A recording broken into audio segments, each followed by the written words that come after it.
Let's do it! So, okay, so first of all, let's confirm that it actually is live. I always forget to do that. It is! Hey, we're live! Hello! Hi! Daigo React is what we're doing to answer Space's question of what we're doing tonight. So that's what it is! It's the plan anyways. There are things we can do beforehand that Kamui you were mentioning, but we could also just jump right into it. What were the things before that we were The gonna things do? that you messaged me like 5 minutes ago. That said after. Did I yeah, typo? yeah. Before or after, it same old shenanigans. Either way. I said after, so Okay, the that's why point you can is. imagine that's where I got a little bit confused. So, okay, I had a plan of what we could do. So, Okay. well, one of the things we could do. Here's the problem with this, for those that don't know, for those that have been out of the loop, okay? Me and Kamui reacted to part 9 off stream up to the first 8 minutes, which took us like an hour. Without realizing... If you can hear me, hold on a second. Okay. Okay, sorry. Repeat what you said because I switched to talking to the Wi-Fi's because I audience. could not load my YouTube, and so I cut out for a couple seconds. Well, I was explaining how we've already reacted to the first 8 minutes of part 9, which took us an hour or so. And so I guess we're gonna be re-reacting to that. Did we ever recap, like, the Jura part of that conversation that came before and all the other stuff, or have we still not done any of it? I don't think we've done any of it.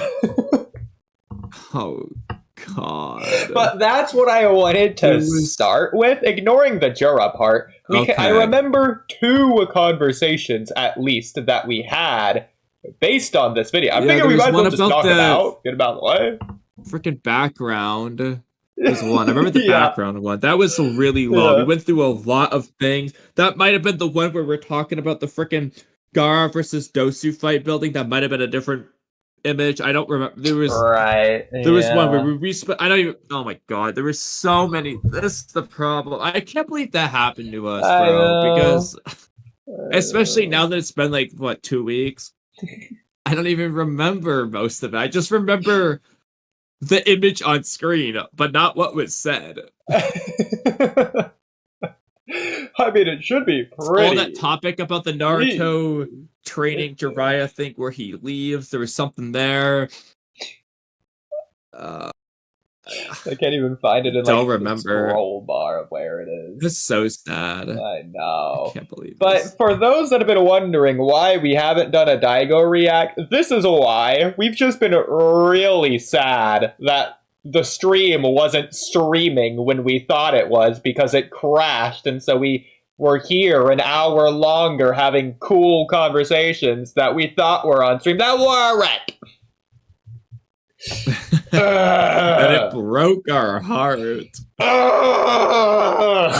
Okay, so... And now it's been so long. Well, we were trying to save it to see if there was any way. Yeah. It doesn't look like there was any way.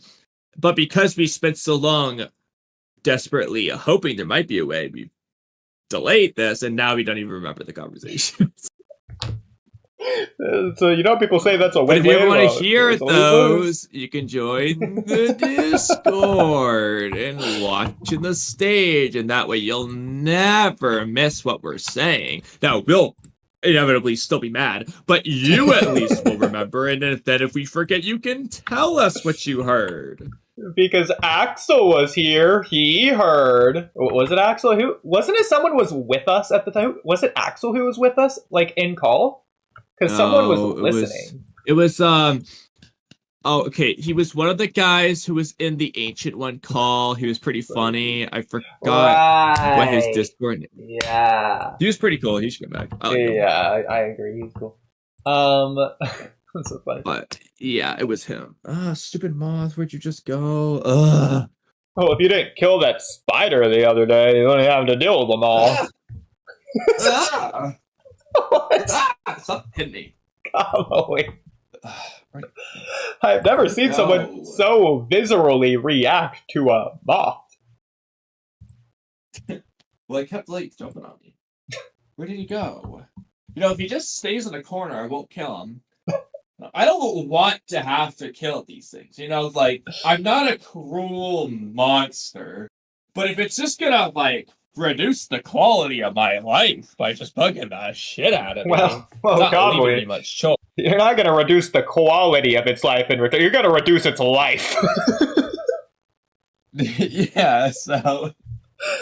You know, I'm trying to be as kind about this as... I don't even know where I went. All right, well. I feel like this is an unfair trade-off. It isn't fair, and I'm well aware. That's why I feel bad, but, like, I have to prioritize myself. Yeah. Okay. Well. Speaking of things we have to do, the Daigo React! Okay, so... Last time we were talking... So, okay, I do have an update on this. So, do you agree with me that whenever we see the Zetsu scene, it's probably early Shippuden? I don't know exactly where, but probably early Shippuden. You even see the early Shippuden moon behind him. Like, he's still combined here and everything, so... That, no, because he comes out during the day in Sasuke Retrieval Arc. When is this scene? Oh, it's got the weird shading. Kazekage Rescue? Is it when he talks to Hidan and Kakuzu? Because that's kind of... But it looks darker there. This looks nighttime-y for something that's still frame. Exactly. I'm pretty sure this is just the moon behind him. But I'm trying to think... Yeah, exactly. But I'm trying to think of, like... When he comes out like this. So I think it's... Oh, Sand Village? Oh, okay. So this might be... Does he devour the Yura and the other guy at night? Or was it during the day when he did that? Because I was thinking maybe at night is when he does it, and that's... I think that's when he goes to devour Yura, and they're like, it's feeding time, or whatever. I think that's when this is. Okay. So, again, this is an early Shippuden, so maybe the design's not all quite down. That's okay, because last time we were mentioning... Well, first of all, Zetsu looks very monstrous here just because of the shadow alone. Like, the shading doesn't make sense for a human, but he has, like, a humanoid face, so it's, like, really uncanny valley or something. It's, like, really cool in that regard. I don't know, the shading here is crazy. I still prefer his merge design, by far the coolest. Wish that was just him. For sure. Like, in one way or another. Like, that just is Zetsu. I love this. Yeah, I mean, that's just ignoring all the other things, like the fact they are merged, the fact that the one eye is like this, whereas the other eye is like this, the fact he has the Venus flytrap thing. It's all just cool. Yeah. I agree. But, yeah. So, we were noticing last time, Zetsu has some circles. Dots on him. Yeah, some points here. Yeah, and it wasn't just a still frame. We saw a few others, and that might have been a separate stream when we saw that, but we did notice it pretty consistently. So that's the thing, is that I found out, because I don't know if this was on stream or if it was off stream or what, I saw, and I think it was as late as the War Arc, Black Zetsu still had these. Yeah. I think it might have been even when he was... Remember when he fights the Mizukage and he's, like, split? But it's still, like... It's clear, you know, honestly, I think to some extent Kishimoto, even that late, sort of retconned Zetsu-y stuff, because even if he was planning on being the big bad or whatever, he clearly retconned, like, what he fundamentally is as a existence, because when he splits... There's that white part down the middle, like they're cut in literally cut in half. He's still got his green circles, and then later on he becomes a black puddle of goo. The question is, when did he even want to put Kaguya into the story, rather than like mythology as a character, regardless if he had plans to do more with her or not? Was it like right before the Madara speech? Was it by the War Arc? Was it before then? Like, I don't know. I think the latest is gonna be when Madara tells Kaguya, or tells Hashirama about Kaguya. Yep. Which is, to be fair, that's like chapter 645 or something. It's only like 30 chapters before she shows up. But I'm thinking that just because of course, the story could have worked totally fine with it just being Madara's story. She ate the fruit, became a tyrant. Who knows what happened to her? Maybe the Ten Tails ate her. Honestly, having the Ten Tails eat her works pretty well as a thing, a problem she created and left behind for her kids, kind of thing. That could have worked, but the fact that he's doing it makes me think that's him trying to plant the seed. He just thought of it. All right, let's do it. I mean, the fact that the Madara... thing is, he might have thought of it a little bit earlier, but then it couldn't have been that much earlier, because if it was that much earlier, he probably would have tried to set it up earlier. So making me think he thought of it right about then is like, this is a good time to throw this in. So my thing is that Madara, he knows this and he's saying it, which those are two very different things, and what they mean is very important. It's the origins of the world itself, the beginning of history, of chakra, of all these things, and the fact that he's saying that to Hashirama, who we thought was the beginning, but not really. And then also, he goes on to tell Naruto and Sasuke after the infant Tsukiyomi about all of Shinobi history with the first 4 great Shinobi World Wars. It's like, clearly, Madara is like the Shinobi history guy. I feel like that theme probably could have been executed just as well with Madara. Well, I mean, if you really want to do the segue, we should. You might have done... Yeah, because I specifically did... There was one point where we were talking about rewrites where I said, you have something very similar to what I wrote. I specifically did a rewrite with that exact concept in mind, was what you're saying there. So I do have that rewrite written down. Yeah, it's just, in this case, Madara wasn't present during the beginning of Shinobi history. He just knows all of it. So, and he manipulated like half of it. Depends how you think about it. Okay, so you never did answer my question, by the way. Did you want to be here for the Jubitaz Why Madara video, blah, blah, blah? I am definitely interested in it, but it's like, I mean, I would say, yeah, I'd like to, but like, if it works out more conveniently to where you just do it, it doesn't really matter. That like, I'm not gonna die on the hill. Because if he's saying... I'm just curious what he's referring to. But I also don't know if you didn't want me there, because that's going to influence things for you. So it's kind of... You definitely know why we both shouldn't be on this video together. Yeah, so there is different ways I can approach it. I can approach it from the not giving my input directly, but more so strictly commenting on what he says and leaving it there. Well, you know I'm not going to do that, though. Yeah, it just kind of depends on how, I don't know what you want me to do with it, but... That's fair. So, either way. If anything, maybe you could react to this video on your own if you really wanted to, but I don't know. Either way, I could do it by myself or with you. It doesn't really matter. It opens the room to a lot of potential arguments that could take potentially multiple hours, but besides that... and that's just assuming that what he is saying in the video is... what the title is saying, rather than the title being misleading, which I have a theory, a good suspicion that it very well could be. I was just thinking about that earlier, but either way. Yeah, I don't know. Technically, I don't even know what he means by wrong. Exactly, yeah. There's a lot of factors we don't know. Like, I can make an assumption on what he means. Why Madara narratively had to be wrong for the story. And I could, that is a title, like, okay, that makes sense. And let's hear it. But he might be something completely different. Yeah. So, only one way to find out later. If I even do it, we'll find out. But either, okay, so back to so Zetsu.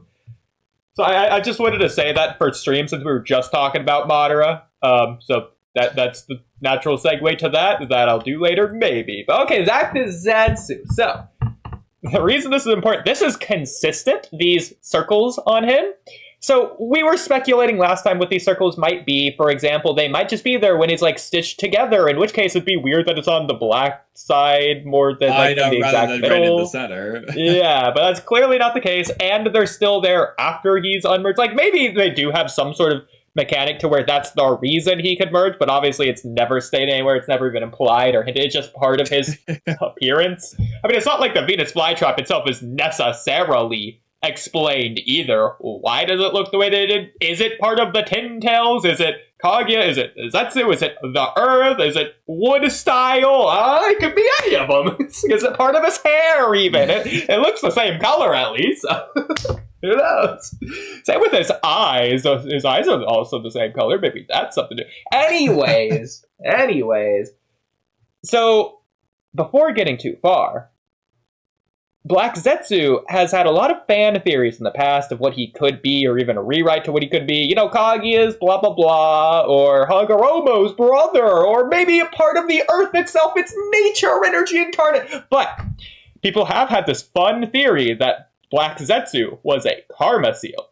Well, now, we get to take this a step further. Kamui, if you would ado. I don't know if I use that word right, because it's always used like without further ado, but please, Kamui, if you will, ado. Okay, right. You already know where to write that and why. Yes. So, I don't believe we talked about it in this context, but now I don't remember we ever discussed this, but you could be saying that actually Black Zetsu has karma because of these green spots. I don't remember if we even talked about this or not. I mean, it's definitely possible. I mean, a very circular thing here, but I mean, maybe if you zoom in, this one's a little bit diamond-shaped. It's kind of there. A little bit rounded edges. But it's green, so the question is, who gave him the karma? Oh. Was it Light Zetsu? I mean, hey, that's another cool idea. It's almost like, you know how like Kaguya had a hub world? What if all the Otsutskis had like a hub existence to where Black Zetsu is just a creature that every Otsutsuki has placed their karma seal on, just in case? It's everyone. That would That's be why the he knows coolest. everything. That really upscales Zetsu. It's such a shinobi history. It's Otsutsuki history. Yes, but that wasn't the fan theory that we're going with. So the new theory, for those who have read the Two Blue Vortex manga, specifically chapter, is it 13 onwards, where these specific things are introduced? What things are you referring to? Soul thorns. Oh, There right. you go. The soul thorn. Yeah, you know, the whole point of this entire discussion that we thought Zetsu was that, maybe? We're really just reaching another step forward. I forgot what we said. This is why it should have been on stream. You're not wrong, but the general premise, Black Zetsu has these spikes. Is it because he's a soul thorn? I mean, he's black like a soul thorn. He's got the spikes like a soul thorn. He's planty. It's like, it might as well be the same thing. I mean, he came from Kaguya, which was the Ten Tails, so it only makes sense. And then the Shinju are a lot like Zetsu in a way, you know.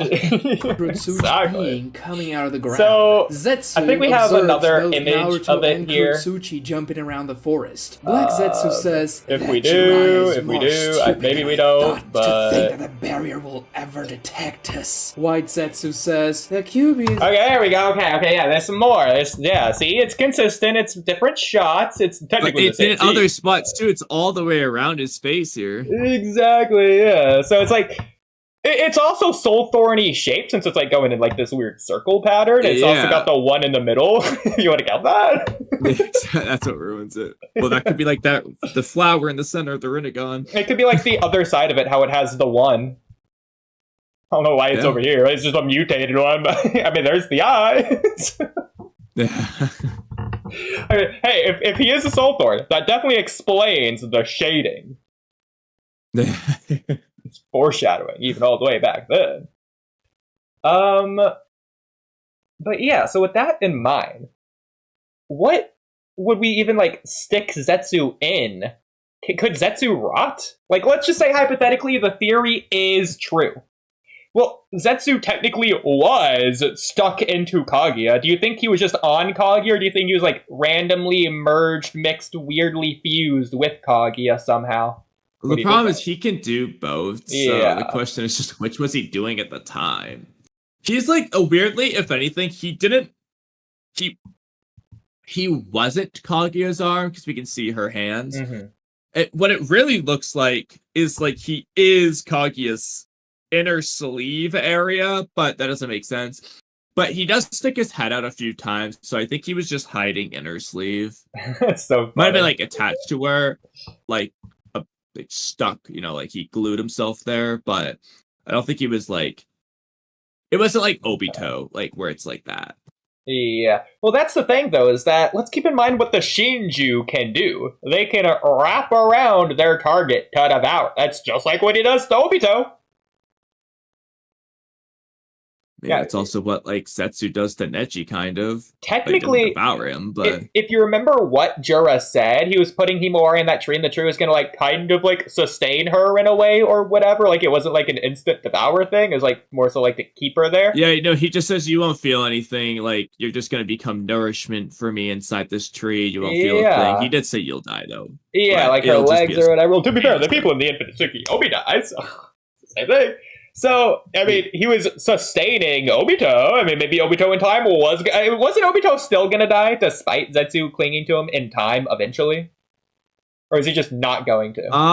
I think it just they never really specify. He just made it seem like he just said like he isn't dead because I'm clinging to him, but like he never said if he could do it indefinitely or not. I mean, again, that doesn't even make sense anyways. Why would that be the case? Because he's a Soul Thorn Shinju thing. There you go. That's the explanation. Yeah. Makes it into two Blue Vortex problem. He's the ghetto statue. So otherwise, it's just, he's like on Obito, which Obito would just die at the same rate, if not faster. Yeah, I don't really know.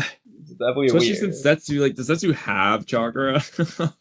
I assume so. I mean, he definitely gets the Nine Tails' chakra, so clearly he can have the chakra, regardless if he has his own. He have chakra? Like, it's not like he explodes from it. I mean, do you think Zetsu started with information?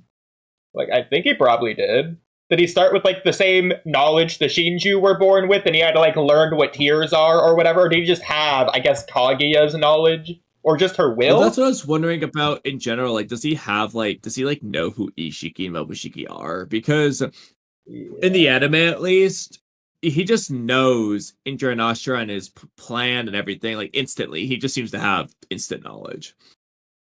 But the manga doesn't show us that. But even then, he's like tempting Indra right off the bat. Like, I mean, yeah, I guess Indra isn't born immediately after the Kaguya fight. Yeah, I wouldn't say that's right off the bat. Maybe in terms of like the story, but like that's several years later, like a decade. But even then, though, like, he has to know something to even know like what he's trying to do. Yeah, I mean, but I feel like you throw Mamushi onto Earth. Not only does he know decade. his goal, he knows how to do it. Like, he knows to merge Indra and Ashura's chakra together, make a Rinnegan, summon the ghetto statue, and all that. Like, I don't know how he's just gonna figure that out. So let's just say that Black Zetsu is a Shinju or Soul Thorn or whatever. Do you think he made a target? Did he not make a target? Did he instinctually want to devour an Otsutsuki? It was Kaguya to target? Do the Shinju see Jura in the same way Zetsu saw Kaguya? How's this going here? That's an interesting question right there. Yeah. Do they see Jura? I think whether or not they literally do it like Kaguya Zetsu, I like the kind of metaphorical position of fathering that Jura kind of does for the other Shinju, to where, for example, you have, especially since they're doing the Jura going after Naruto again thing, like in the story, they're saying it, they're gonna do it, clearly. If you have a comparison with how Naruto is as a father compared to Jura with his Shinju, I think that's a cool thing they could play with. Whether they do it in the literal sense or not, I like that as a concept. Yeah.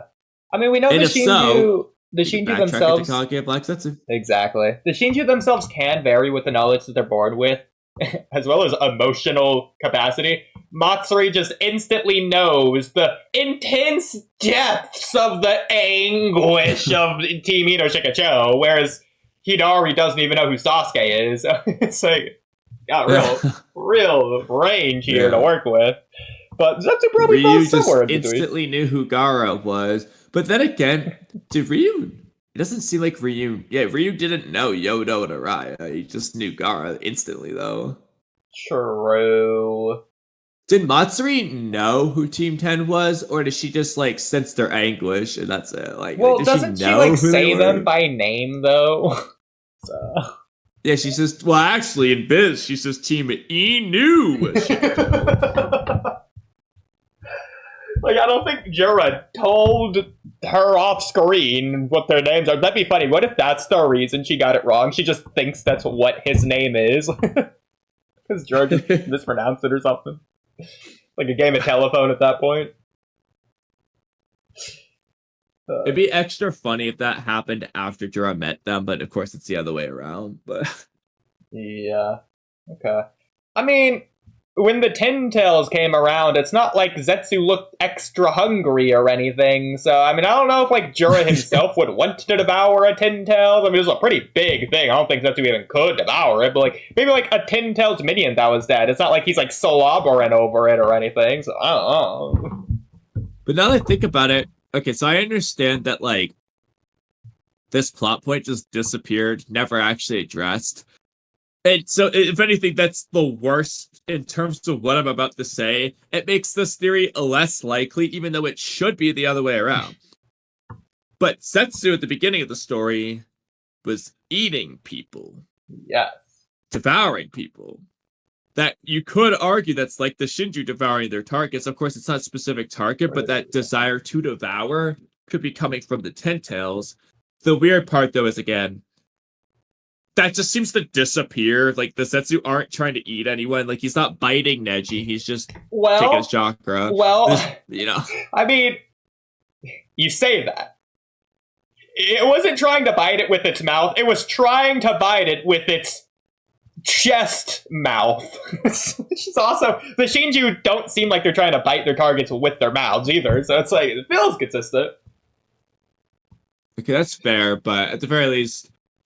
My point being, like, Zetsu, either black or white, aren't, like, eating people, talking about devouring people. They're not talking about feeding. Like, that just goes away. It just never comes back. Whereas, yes, sustenance for the Divine Tree. The Divine Tree devours. It's not like the Divine Tree even has a mouth anymore. It just wraps around to, like, sap the nourishment from whatever it can gather. So I feel like devours more so used like that than, like, with your mouth in Naruto. No, I get that. What I was just trying to say is certain aspects of the Zetsu feeding thing kind of goes away. But either way, it's technically devouring related things all throughout. You know, eating them literally, stealing their chakra. Zetsu's always doing one or the other, which is fundamentally what the Ten Tails and Shinju are doing. So... I mean, that's true. If you think about it, the white Zetsu, they copy the chakra signatures, and the Shinju have a copied chakra signature of the person that's in the tree. Yeah, it's almost like, in a way, like, they're not exactly the same as the Zetsu, but they're kind of like the Zetsu after absorbing so much chakra, but sort of messed up. Because they don't... Yeah. I mean, the one Claw Grime randomly awakened a Rinnegan, and, like, I don't know if that was, like, luck or chance, or whether it's Kawaki. I really want them to come back to that scene, because I want to know if multiple things. Was that just the Claw Grime that evolved? And that's to say, over time, all the Claw Grime are evolving, and one of them becomes Jura, which might be the main body, or someone else. Or is that to say the Ten Tails already evolved itself, awakened a Rinnegan, and used the claw marks to peep through that Claw Grime? Or to say that Jura had already awakened and he peeped through the Claw Grime? You know, like, so what happened? That doesn't make sense. The Ten Tails is still there after that, too. I know. So like, what happened there? I just want the story to directly answer because technically there are multiple possibilities, the multiple potential implications. I do find it very weird that it's only the one. I mean, no, it's only the one because how strong it was. Because even though base Kawaki is limited and all, base Kawaki was still much stronger than Team Inoshikacha. Like base Kawaki alone, it seems stronger than the three of them. I mean, they're struggling to take on one clock guy. Meanwhile, he's just kicking it, one shotting it. He's clearly was contending with like base or maybe three Tomoe Sharingan Sarada and so on. Like he was still within everyone's league. Yeah. And then the Rinnegan clock guy was overpowering him. Then he was Karma overpowered it.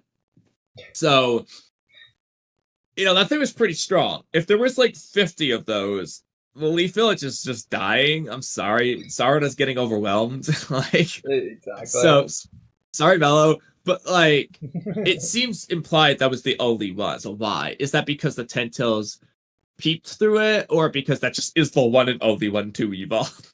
Like, the Tentils' eye is so big. It's so weird if it just dilutes like that. That might be why. yeah, I don't know. But my point there is that if that can randomly evolve, let's just say it was random, it wasn't because of Kawaki. It's like, how many does Code have? Was it stated he has 10,000 or tens of thousands? It was over 1,000. Over 1,000? Yeah, I thought so. Okay.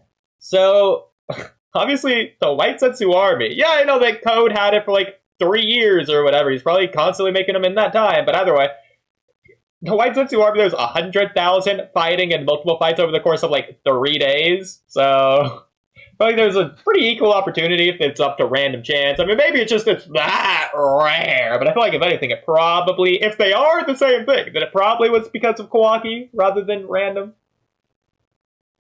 Yeah. I mean, just imagine. I mean, they're not the same thing regardless, but... Yeah. Close enough. Not to mention that the Zetsu don't have Code's claw marks / Otsutsuki chakra or whatever it was specifically that was making them evolve. They don't have that. So, like, it might be more comparable to just the Tentils clones, but humanoid in a different way. Yeah. Okay. Like if Code didn't have Ishiki's chakra or Shibai cells or Shinjutsu, but he somehow got his base Code, red-haired Code chakra into the Tentils, that'd be like Zetsu. Mm-hmm. Okay. So by the way, looking at these visuals, we have 3 background elements. I'm assuming these 2 are both the moon, but it's weird that this one is so much more white than this one is so much more green. But what is this over here? I don't think it's the back of the Venus flytrap, because why would it be on the back showing here but not over here unless it's at the weirdest angle of all time, but it's clearly not. So is this just like a sand pillar? Sky. The sky, I don't think the sky looks that great. I mean, I think it could be just like a sand pillar, maybe. Oh, well, no, it looks like it is the moon, because what's this? Because it looks like this would be the sky down here. Is it like a half moon, where it's like, but still shaded? That might be a sand dude. Oh, can we zoom out, like go back and see what the full scene looks like? Yeah, so, I mean, based on this... I mean, the sky's looking pretty green in this scene. Exactly, so I think this has to be the sky down here, but then what is this? It looks like this would go along with whatever moon angle. Like, it's so weird that the moon's this color. Oh. It's like that in both this image and in this one. What's happening here? Okay. But also, are these 2 different scenes, or is this the same scene? Because he looks so different. It's gotta be the same thing, because it's still shaded the same. Yeah, but Zetsu's not. White Zetsu's not. Like, when he looks menacing in one and all friendly in the other. I don't know. This was clearly done by 2 different people. Yeah. Either way. So that's that for Zetsu. Oh, shout out ads. Well, right, Naruto So, before we get to it, let's also get to... Okay. So, immediately, this was a different one from the Dosugara one. That's okay. we still had this. No. Oh, okay. Yeah, so I guess just to repeat myself from the last time when we weren't streaming. So, Kamui, what do you think about the fact that all of the Hokage stone statues are facing to the right, towards the light, whereas Hashirama, the sole lone only other one, is facing towards the darkness, towards the left? Well, it's not really towards the darkness. It's very bright on that side. In fact, it's more bright over there, but the sun's coming the other way. But regardless, see, the problem... I remember we had this discussion. See, the problem, though, is that no matter how you spin it, it would be weird, because of all these Hokage, Tobirama and then Hiruzen next would be the more, like, shinobi fundamental problem Hokage that you would look to. Minato, not really as much. He's not really like the shadowy Hokage kind of guy. Like, yes, he was killing people in the Third Great Ninja War, but he's not really presented as like that type of character. But they're all facing the same way. So, but given that Tobirama and Hiruzen are more the problem, and they're lumping Minato, and if anything, they would argue Hashirama's the one good one. Well, but Minato is a psychopath. It's the same way. What about the psychopathic tendencies of Minato? Okay, there you go. That's why Hashirama's facing the other way. He's not a psychopath. So, but Kamui, what about the fact that all of them are looking up towards the future, whereas Hashirama, he's looking down with his head in despair towards the past? He's not even doing that. If anything, like, Minato is looking down, whereas Hashirama is looking up. So at the very least... Also, real quick, look at... Okay, Hashirama's mouth is so off-center from his nose. I know. But then also, this has always bugged me. Hashirama's just bald here for no reason. I know, he has no hair. I was gonna say that in a second too. Like, I don't know why, because all the others have their hair. Hashirama's in Edo Tensei Part 1 is this long hair design. Also, why doesn't his stone statue... Also, why do they not draw the leaf headband symbol on his leaf headband? Why is it only the first and second even have a headband, so the third and the fourth just don't get one? Like, also, I think just didn't wear one. I don't know. It's also funny how they just drew every single bang of Minato's hair. Like, why would the statue guy draw, what is this, 1, 2, 3, 4, 5, 6, like 7-ish things for his hair here? It's ridiculous. Yeah, I mean, he was trying to make up for the fact that he never made Hashirama's hair. I don't even think he does it on the other side. It's just only the one side. But then also the fact we have... Tobirama has a lot of either scars, or was he like part cat, or did he be the Nine-Tails Jinchuriki at a time? Like, what's happening here? Yeah, it is, with the fox slits on the side. Even like the nose thing here, and like seemingly the other side. Like, is he Itachi here? I mean, he does have those face paint markings, so that might have been like an early concept design of that, which became those red marks. Okay. That might be what they're doing. Interesting, yeah. I mean, you also have the fact that, so ignoring the fact that this is literally never consistent, which I think we just have talked about on stream in the past, is Hiruzen always this high up to where the top of his head is just the hair is just overcoming the mountaintop. It's just over top of it. I don't think that's usually I don't think it's consistent, but we'd have to double check. Yeah. It's also funny how they just have stairs leading into Hashirama's, like, ear. Yeah, or Hiruzen's like ear, and then there's that one house just by itself in between Tobirama and Minato there. I mean, oh yeah, this thing, it's weird, huh? Yeah, they get a cool view, I guess. I mean, you got this one down here, I guess, but also the fact that these, I don't understand it's far away, this is probably why, but they don't have, like, rooftop tiles, right? It's just one flat piece of, I guess, wood. Random roof. Like, for all of these. Like, then to have a single guy go in and just be like, boop, boop. Takes like 2 seconds, just like, do this, maybe. It's like just a simple thing, really. So, whatever. That's all you really need. Man, you could just take a PNG grid and put it on there. I don't know. I think we are also talking about the fact that sometimes the Hokage Stone statues somewhat seemingly like go into the face of the wall itself, whereas here it's just like the entire head is just poking out to the point it's like the back of Hashirama's head has to just be connected to the wall. Like his ears poking out and everything. Yeah, his head even then looks like it's sticking out all the way. Exactly. Like, I feel like you could just cut this off, and it's just, like, a perfect replica of a head. It's like the back of the head is just there. He has the most heady head of all these. Here's it next, but... Yeah, because the hair. Exactly. The hair's, like, spiking and sticking out, so it's like, I feel like his whole head is there as well. Just, like, maybe the bottom half, maybe not. I don't know. It's like, Minato's is the most, like, embedded, I feel like. Maybe Tobirama's.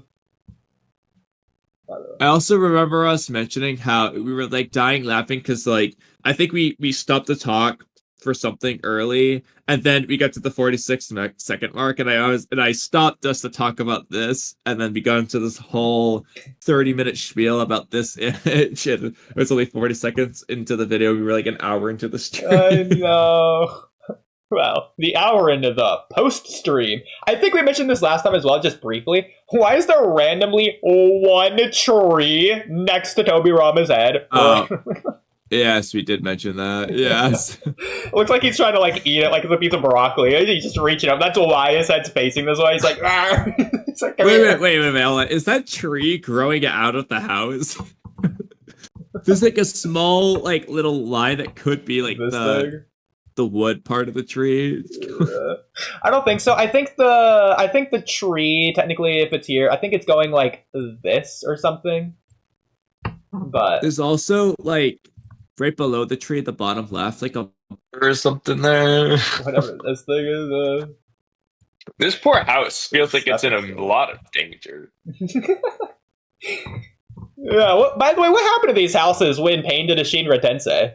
Did these houses get blown up too? I'm assuming so. I don't know, because... I mean, the top of Konoha just was safe. We see it. I don't know why, but it was. It might have been safe. I wonder if... Okay, I was going to check the pain arc and see if those houses just were deleted. Like, they just aren't there. Same thing during the Old Man Geno filler arc. Were these houses there when they're running around the Hokage, like... monuments. It's same in the tuning exams when Konohamaru is going to the bathroom, whatever. Were these houses there?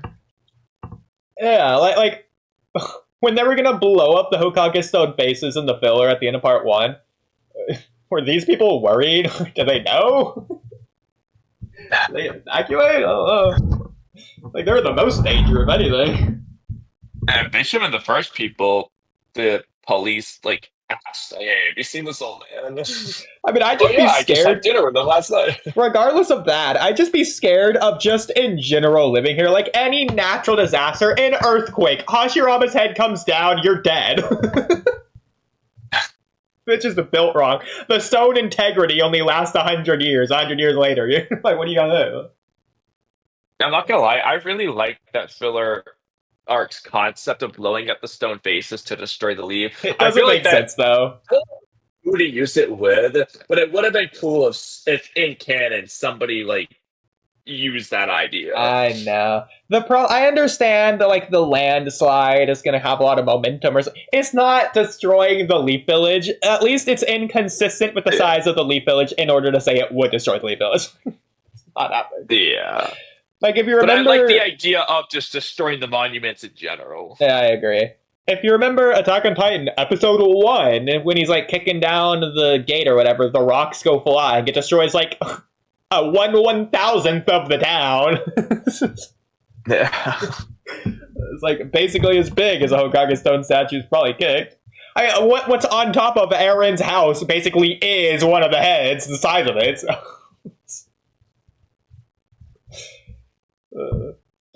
By the way, just as a side note, interesting scaling. Like, was Aaron's Trost boulder smaller or bigger than the stone monument heads? Yeah, exactly. So, just as a small Attack Titan rewrite, really quick, I don't know how you'd make this work, but just do it.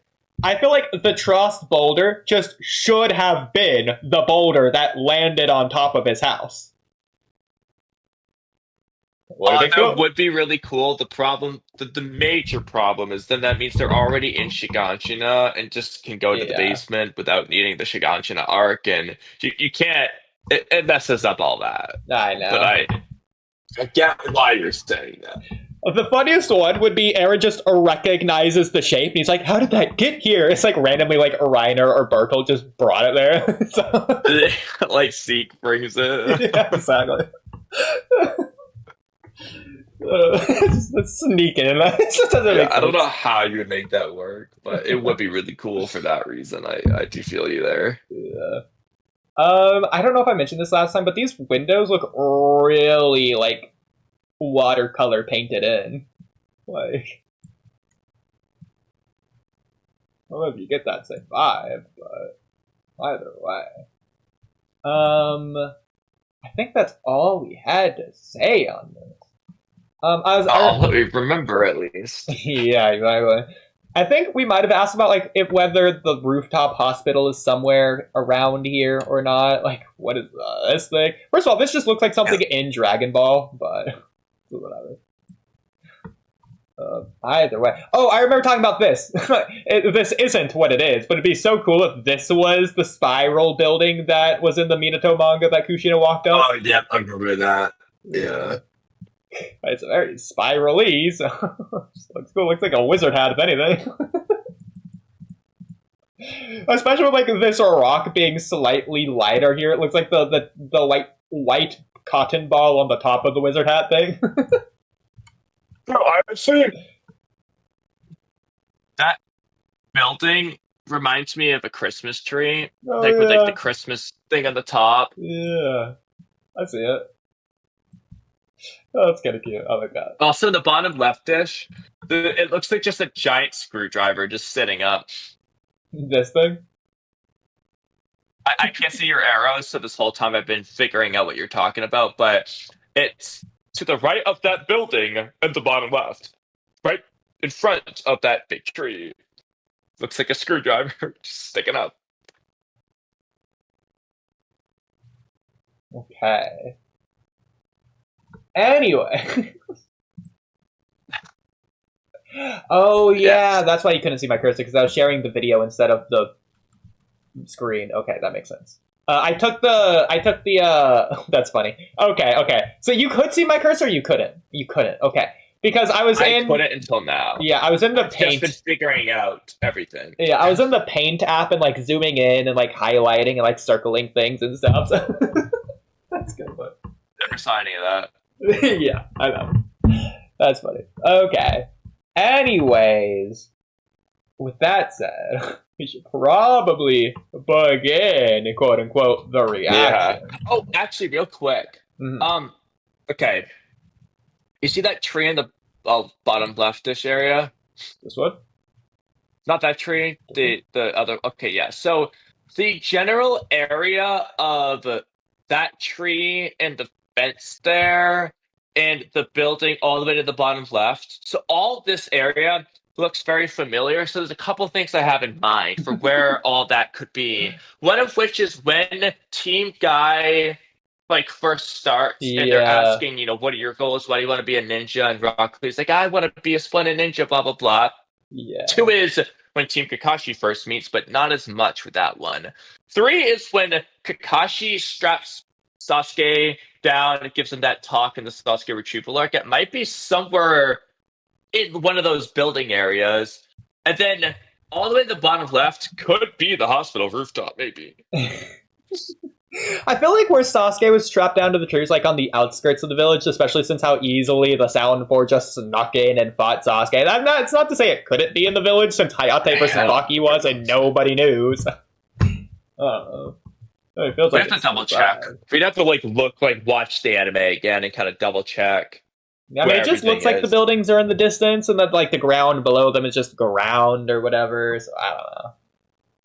I mean, but that's another thing that we talked about, though, is the fact that Konoha's like inconsistently weird. It's the village hidden in the trees. This is one of the images to where it just does look hidden in trees. But then also, anytime you see the ground, there's not like trees in the middle of like the road or the sidewalk or anything. It's like, like that infamous shot of pain in the sky and all the buildings and all that. It's like not a single tree inside. Just going off memory, I don't specifically remember many trees, but exactly. Like this one, it's not just on like the cliff side or whatever. It's in the village itself. So, which is cool. Yeah. It's just these trees aren't actually here as soon as you get down to ground level. They just don't exist. And like this one's literally on a building, not next to the building like all these other trees. It's on top of it. Which doesn't even make sense. How'd that happen? What'd be really cool is if like they built the building around the trees. Like the tree is in the ground. It's not like an artificial tree. They just like left like a hole in like the roof in the ground and everything. There's no floor there. Kind of cool. That would be cool. Yeah.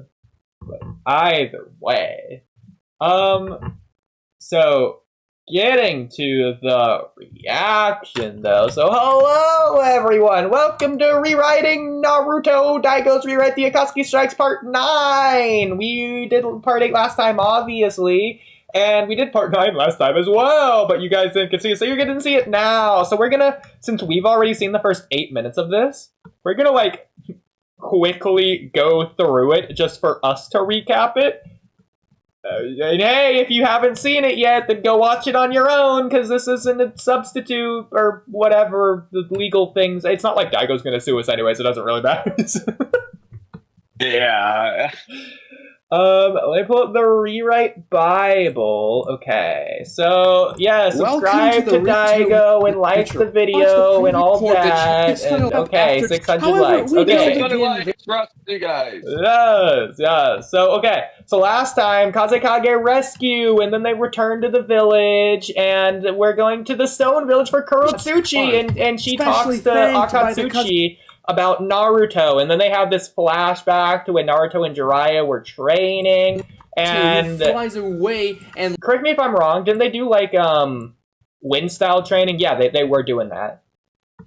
Yeah, there was, I don't remember the specific jutsu, but there was a few specific jutsu Daigo was having Naruto learn. Yeah, transform your regular chakra into elemental chakra. And we talked about this thumb, I think, as well. Maybe not. Oh my god, his popsicle thumb there. Yeah. Popsicle stick thumb, I mean. Yeah. Or spoon thumb, whatever this is. Yeah, spoon thumb, I think I remember you saying that. Oh, that's funny. So Kurotsuchi shows up, and then Jiraiya talks about, oh, bandits are in there. Actually, it's Kurotsuchi that says bandits are in the air, I think. And Jiraiya just leaves. She just mentions her mission. And... Yeah, because Jiraiya, we talked about this, the fact that this made no sense, the fact that Jiraiya had like this barrier thing, but he didn't notice Kurotsuchi coming, or maybe he did notice the Kurotsuchi coming in. But he had this, like, barrier, so that if anyone comes near him, then he and Naruto know, or at least he knows, and he can tell Naruto. So Jiraiya's leaving to go study, spy on woman, and he's leaving Kurotsuchi and Naruto alone, seemingly for, like, a training thing, because he knows what they're gonna do, that they are gonna go to the outskirts of the barrier, or outside the barrier, just like he warned them not to do, but... Since the bandits are not inside the barrier, like they thought he might be, they're going to go the outside of the barrier and go fight the bandits, and then that's what Jiraiya actually secretly wants, and I think that's where we left off. Yeah, it was something a lot like that. Yeah, so we remember, okay. Do it. You're already doing it later. You just have to keep on developing it. Jiraiya senses something. He thinks, someone has reached my dome barrier. I better stay close. We cut to Kurotsuchi. Okay, yeah, so Jiraiya did know Kurotsuchi was in. And puts a kunai on her neck, saying, and who might you be, young miss? Kurotsuchi freezes, thinking, I didn't notice him at all. What the hell's going on? She then says, I am Kurotsuchi, a shinobi of the Stone Village on an official mission here. Jiraiya forms a chakra seal in his free hand and touches Kurotsuchi's back. She yelps, and Jiraiya says, transformation jutsu release. Nothing happens. Jiraiya then says, at least you're not disguised, as far as I can tell. Naruto overhears that commotion and says, Murphy Sage, where are you? What are you doing? Jiraiya takes his kunai off Kurotsuchi's neck. Jiraiya and Kurotsuchi emerge from the forest. Jiraiya's tone there, like, oh, well, at least you're not disguised. Yeah. Oh, don't call me Pervy Sensei. Pervy Sage, let's help her. Let's go. Don't call me that, Naruto. Also, we shouldn't get involved with the affairs of other villages. But Kurotsuchi's my friend. Besides, she's a granddaughter of the Tsuchikage, so I'm sure any help. Yeah. So again, this is Kurotsuchi meeting Naruto again over the time skip for the second time. Well, second time meeting them, not over the time skip. First time over the time skip meeting. I'm probably the only time based on flashback, but yeah. Right, investigating. Nevertheless, Naruto is excited about having an actual mission after a good while. Jiraiya says, Naruto, you're only allowed to search for them within this forest. Do not leave. I remember talking how bad Naruto was in that battle. Yeah. I remember even we Because okay. I remember pulling up the hex value and posting it in the Discord. I kind of want to go find that. It was definitely a general chat. It was from Oodie, and it has an image. Okay, now I just got to. Oh, it's also in the general chat. Okay, now I can go find it. Found it! Yep, that's why. I don't know if you've ever actually seen that, because you were like doing something, like you were cooking or something. I think that's why you sent it, because I was cooking, and I asked you to just show me it, so you just posted it. Yeah, that's how right it is. That's Naruto. This number. Like, Naruto's been in the sun all day. That's so funny. Having an actual mission after a good while. Jiraiya says, Naruto, you're only allowed to search for them within this forest. Do not leave it. If you don't find them, just come back to this place and wait for me. Naruto's a little disappointed, but he nods. Jiraiya jumps away, vanishing in the forest. He thinks, my dome barrier covers this entire forest. It only senses powerful chakras, and it doesn't give me the exact location. Still, I'll sense right away if someone dangerous enters this forest. This little mission should be good for him. Naruto smiles. Yeah. So that's why, it's because he knows the bandits aren't dangerous. Or if the bandits are outside, then he'll know immediately and go save them or whatever. But if Naruto can handle it... Yeah, well, if they're inside, then they're not that strong anyway. Yeah. But there is the off chance that it's someone really strong and who's avoiding it. Like if I know Mu's dead, but like Mu, for example, could get in the barrier probably unnoticed. Okay. By the way, look at pencil neck Naruto over here. Bro he hasn't eaten ramen in years. Yeah. Like he's bubbly, like he's giant head, pencil neck, normal body. Man, if Momoshiki had a neck like this, Sasuke would have chopped straight through it. But it's supposed to have been what Chiken was hiding under that, like, high collar. I want to use the rods. Yeah. Kuretsuchi. Alright, what do we do now? She smiles back and says, we look for them. They begin jumping around the trees looking for signs of tracks or anything that could lead to their location. Naruto uses his shadow clones to cover a larger area of the forest. Kuretsuchi says, Right, I remember talking about this, and the fact that, like, we never, ever see shadow clones used like this, of actual reconnaissance. I remember that. I think, I think we talked about how, like, we could maybe count the Ebisu filler episode of, like, Naruto looking for Ebisu or something, but... Yeah. Well, also, like, spreading out, like, the war arc doesn't count. I think I just remembered one, though, is, if you want to count it, I think it's, like, the exact same thing, so I think I'd count it. When Naruto is searching for Sasuke in the forest, when Sasuke is going to kill his brother. I think it's that moment, right? Yeah. Yeah, so, there you go. I'll count but it. He also knows the shadow clone trick thing, which I don't remember if Naruto knows in this rewrite. I don't think he does, yeah. So that's really interesting. So this is like a different thing that Naruto's doing. Yeah, I think this is like the idea of like almost like Attack on Titan, to where they're all like far apart, but like they're close enough to where if they shoot the smoke signal in the air, the other people will see it and then shoot their own smoke signal. Basically, yeah, they can like just that. meet up and tell the other, you know. Yeah, so my question is that, like, I'm assuming that all of the Narutos are either in eye shot or ear shot of one another, just like in a line like that, kind of. Just or at least somewhere not far, so they can easily run over to the other person or something. But yeah, even a cool way to do I don't know it. how big this forest is. For all I know, all I gotta do is yell and they'll all hear you. Exactly. A cool way to do it is, if Naruto doesn't know the trick yet, and let's just say the trick doesn't exist in the Daigo rewrite, a cool way to do it is if the shadow clones moved in pairs, so that if one pops, the other can see it and just retreat. Go tell the others. Yeah, I mean, it would make sense. If not, then in like trios, to where one can retreat and one can stay to fight to allow the other to get away in the first place. Yeah, like just the delay. I mean, you have nothing to lose, so it literally can just be the Toby Rama sacrifice shadow clone. Yes. Obviously, it's sort of a waste chakra, but at least it locates the enemy. That also just ignores the idea that for the enemy... Naruto, it's not a problem. Exactly. It also just ignores the fact that the enemy could pop all of the clones at the same time if Naruto doesn't know the enemy's there yet. So it's also like Kimimaro when he's just popping like millions at once. Yeah. Your shadow clones will be very useful to fight a large crowd. I don't want to kill them, alright? So just restrain them if possible. Alright, Captain. Kuretsuchi's intrigued. Captain? Didn't you become captain last time? I did, but I got promoted into Jonin, so they put me in an elite squad, which I am no longer captain of. Naruto's jaw drops. Jonin? Well, now I feel bad. Yeah, we're talking about that in terms of like Neji and stuff. Also Naruto's eyes here. Like the random like lighter shading of middle. It's so weird. Oh, I love the goofy art. I love it. Just again, and His face also looks just so naive there as well. I am no longer captain of. Okay, I'm pretty sure I know when that is. I want you to tell me when you think this is. I'm pretty confident I know what this scene is. Oh, it's definitely in part 1 Naruto. Okay, do you have any idea? He looks so innocent and happy there. I don't know. I don't think this is when he like as close up of when he's like looking back to Hinata and be like, "Oh, people like you." And it's definitely not because you don't get a shot like that. You're right. That's what I'm pretty sure it is. Okay. Like, it's not necessarily when he says the people like you thing. I think this might be like when he's talking to Hinata, he's being all happy before the Neji fight, but right before he like goes to kind of frowny, you know what I'm talking about? I think it might be right before he gets discouraged and then Hinata peps him back up. But I think it's that conversation anyway. Well, it's not episode 1 because he has his headband. It's not episodes like 28 through 32 because he doesn't have the cut on his cheek. Outside of that, it's pretty fair game. I'm pretty sure it's the Hinata conversation. Like I felt pretty confident, and then you saying it too. That just makes you double down. Okay. Oh, now I feel bad. I'm just again, and Kurotsuchi laughs aloud. Okay, we gotta take this screenshot for Jonathan Oliver and see if we can figure it out. So we can just rub it in that he's Jonan? You don't even know what scene this is.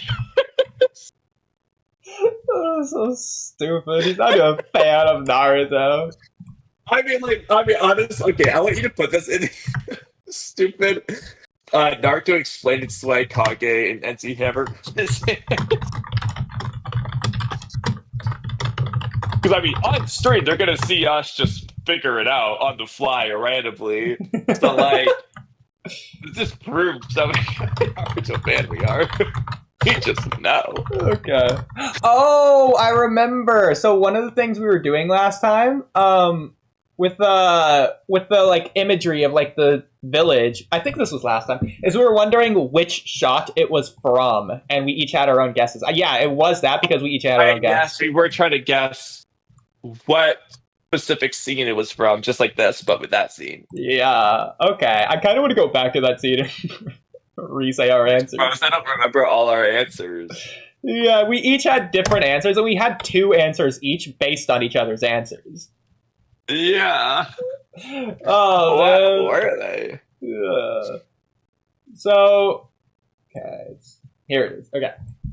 So I remember my first one, I changed it later on, but my first one was like the beginning of episode 1 when Naruto's like running away from the Chunin. You said it can't be that because there's no painting on the Hokage stone statues. But like it's the same like camera angle and everything, so everything's there. Everything besides that is the same. You had, obviously it's before Tsunade's head, which is all of part 1. So. Yeah, there was 2, and I said one that I said it can't be, so I'll start with that one. Yeah. So you the said one it I said it can't be, kind of like yours, was, I think it's episode 80 or 81. Yep. It's right after the Hokage funeral, the sunlight comes up. Yeah. And I know it does, a shot like this, but here's and shit up the crack. Exactly. I was pointing that out last time. Yeah, so we both were pointing out why it couldn't be our first one. I don't remember what we had for the second one, though. And I don't remember what the other guys were. I did have it. The other one I felt like I thought it was, which is during the written exam, where they have a shot like this before it cuts to Kakashi and Asuma, or Iruka, or even maybe back to the written exam. But during the written exam, I think it's before it cuts to Kakashi and Asuma talking, but... Yeah. They had a shot like this during the written exam, I'm pretty sure, and I think that's what it is. I don't remember if I said this, or if it's because you said this earlier, which is why I'm thinking of this, or maybe you were saying it earlier because you were subconsciously remembering me saying this. But this could also be when guys asking Team Guy, asking Neji, Lee, Tenten what they want to be in the future. Exactly, yeah. That would be fitting, too, yeah. Stuff like that, but I personally think this is another one. We gotta double check and put it in the quiz too. At this point, we have to. We've talked about it twice. Well, exactly. We spent enough, so we talked about it twice. And all I'm saying is, if it's any of our guesses, we are so rubbing it in when they don't get it right. Because I'm not gonna lie, that is such an obscure thing, and if it is any of... I almost want to check now. Hold on. Okay, I could probably check my scene at least really quickly, because limited number of episodes to even look at. So let me just figure out what episode the written exam covers. It's 2 episodes, but Oh god. Well, while you're doing 'Cause- that, hello chat. Pop out chat. I see Axel in space and Archduke and Millennium Gaga and Doja Gaga. Yo! Okay, so what's up, guys? Let's do this. Woo! Power to 99. Yeah! Kids, this is why you should always make sure to check if you are still streaming or not. Let's check, by the way. Not that stream would have crashed. Yeah, by the way, check that. okay. If it did crash again, like at the first minute mark, we would have just skipped this episode. It would have just been bad luck. Clearly, the universe doesn't want us to see it. That is really funny. If we have to, yeah, we'll watch it on our own time. Yeah. The first part of this reaction, now lost media. That's right. Anyways, are you guys gonna start the video or no, or not? Hey, we kind of did. Hi, Darchikage. Black Zetsu is a symbiote. I don't care what y'all say. Shout out Venom. Yo, man, yo. Man, we haven't even gotten to the important stuff yet. We're working on it. Yay, we're finally gonna talk now. Well, we are indeed talking. So I'll give you that. Hey guys, more rewrite reaction. Yes! Archduke Branch, yes! Hey guys, what's up, Axel? Oodie and Kamui sure care about them being the biggest Naruto fans. Yeah, we gotta make sure we're number one. If you think you're number one, nah. Oh, Adam. If we have to rewatch Naruto again to make it happen, we will. Rare chat, look at W.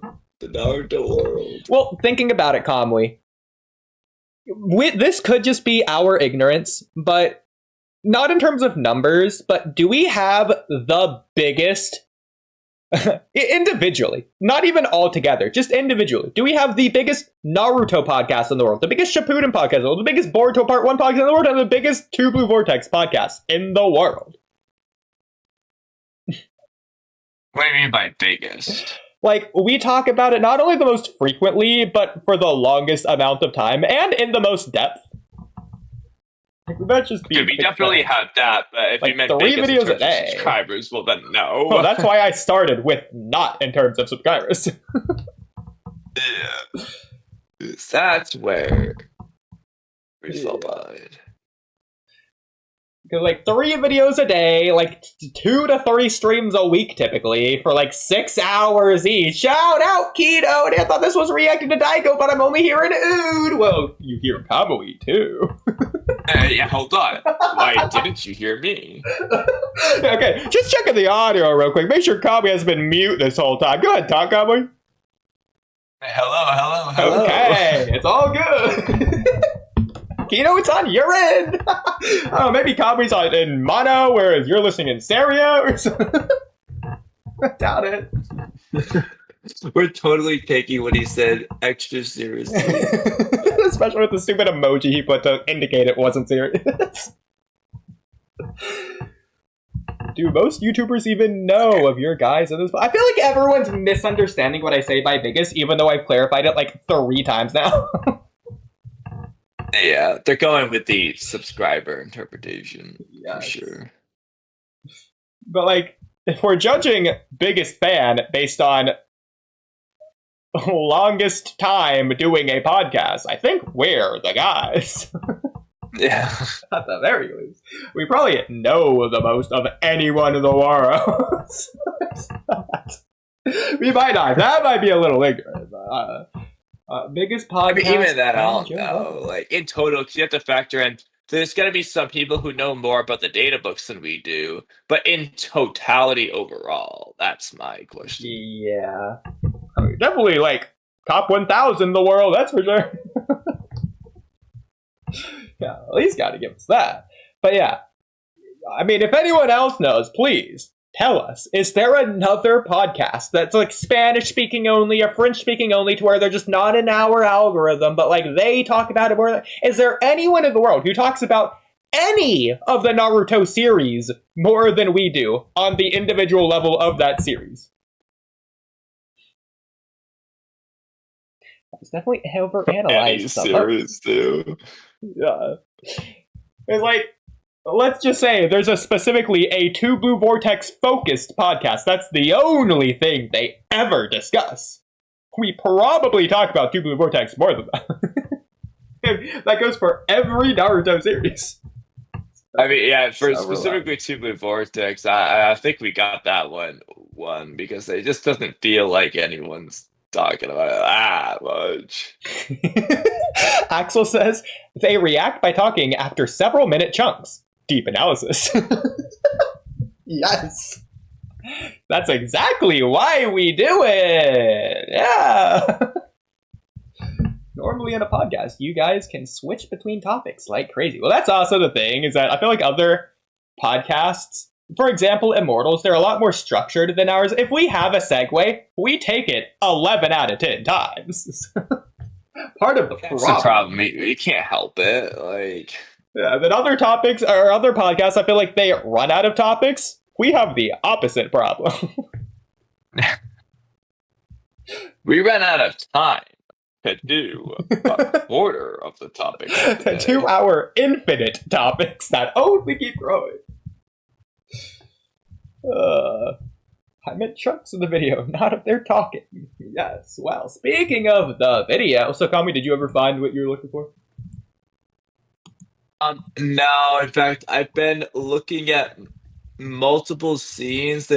I think the thing that you have to do is we have to rewatch Naruto, and then when we see it, we just have to like remember that we were looking for that. I'm sure we will, because Now I'm just thinking of more and more places it might be. I'm gonna quickly check that Hokage funeral one and just see if it's an art error. Yeah, I guess that'll be the last one I'll check for now. Sure. Because I was thinking... That is possible. That'd be funny if it was. I was thinking, like, at this point, it's probably so burned into our brains, we're either going to remember it outright, or anytime a shot similar to this pops up, we're going to be like, ooh, is this it? Is this it? Let's double check. Let's cross-reference. Yeah, exactly. Is it just similar? But either way... oh, it's late. Not to mention you guys have more clips than Naruto podcast, probably. Yeah, exactly. Like, we probably have as many unlisted videos as we do listed videos at this point. I can just go double check. In terms of videos, we have 1.3k videos. In terms of unlisted videos, does it give me a number? I don't think it does. Yeah, this is 465 unlisted videos, seemingly. Okay, funeral one. Although there were some shots where you couldn't even tell it was a crack, so Okay. that would have been a possibility. 161. Now I'm wondering if it's like, That's just clearly broken. when does Iruka? Is it during the third exam that Iruka thinks about Naruto and Neji fighting? Maybe that's what it was. When he worries how Naruto's doing? Yeah, it must be there. Okay. Let's try episode 60. I know. Now I'm invested in this. Even though we're going to see it when we rewatch all of Naruto. I know, but like... I don't know. Check. I'm just so invested. Sure. Iruka, show up. This better be the last one before I can finally stop. Please. Talk about Haku's teleportation jutsu. Hello, just kidding. Just funny to me. Well, it is funny to you, Axel, but you were asking about that earlier. Oodie and Kamui switching topics a lot can be a double-edged sword, though, especially if a stream was meant to be about a series, and yet we don't talk about it until the end. I'm going to add on to your comment space, or if we just don't talk about the title at all. Okay, real quick. That's plenty to. Yeah. If you look in chat, did you notice some of these shots of the Hokage faces have the eyes like drawn? Like Hiruzen and Hashirama are like eyes all the way to their right looking at something. Like, what are they looking at? It looks like Minato too. They're all looking at Tobirama. But also, I understand this is like a different angle or whatever, but like, first of all, Hashirama's head is straight on. That's fine, it's a different angle. But Tobirama's head is like looking straight to the right. I know. It's not meant to be to the right. Like, I feel like Hiruzen's head is straight on in terms of how the monument itself actually is. So, instead of looking to the right, it just is looking straight on. Whereas here, if you look at the image I sent in chat, it's really bad with Tobirama. Like, it's like Tobirama is like Hashirama is straightforward. Tobirama is just like 90 degrees turned inward. Oh, also, if you look at Minato's hair, it's clearly fixed in the screenshot here that you just sent, whereas in the original, it's just so ridiculous how many extra strands of hair the sculptor sculpted. Unnecessary. So sorry, you said look in chat where? Or what am I doing? The general chat. Oh, yeah, no, I already... You said the second thing, though? No, sorry. It's because on your share screen, it doesn't show me what you're currently looking at. So I didn't realize at first you were looking at it. That's fine.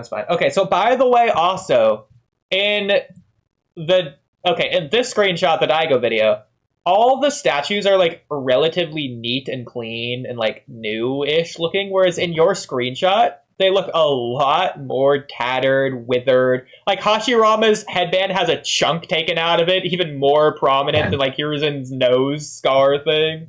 Which isn't even there in that one, but... Like, Tobirama's head looks like it's just been, like, exploded.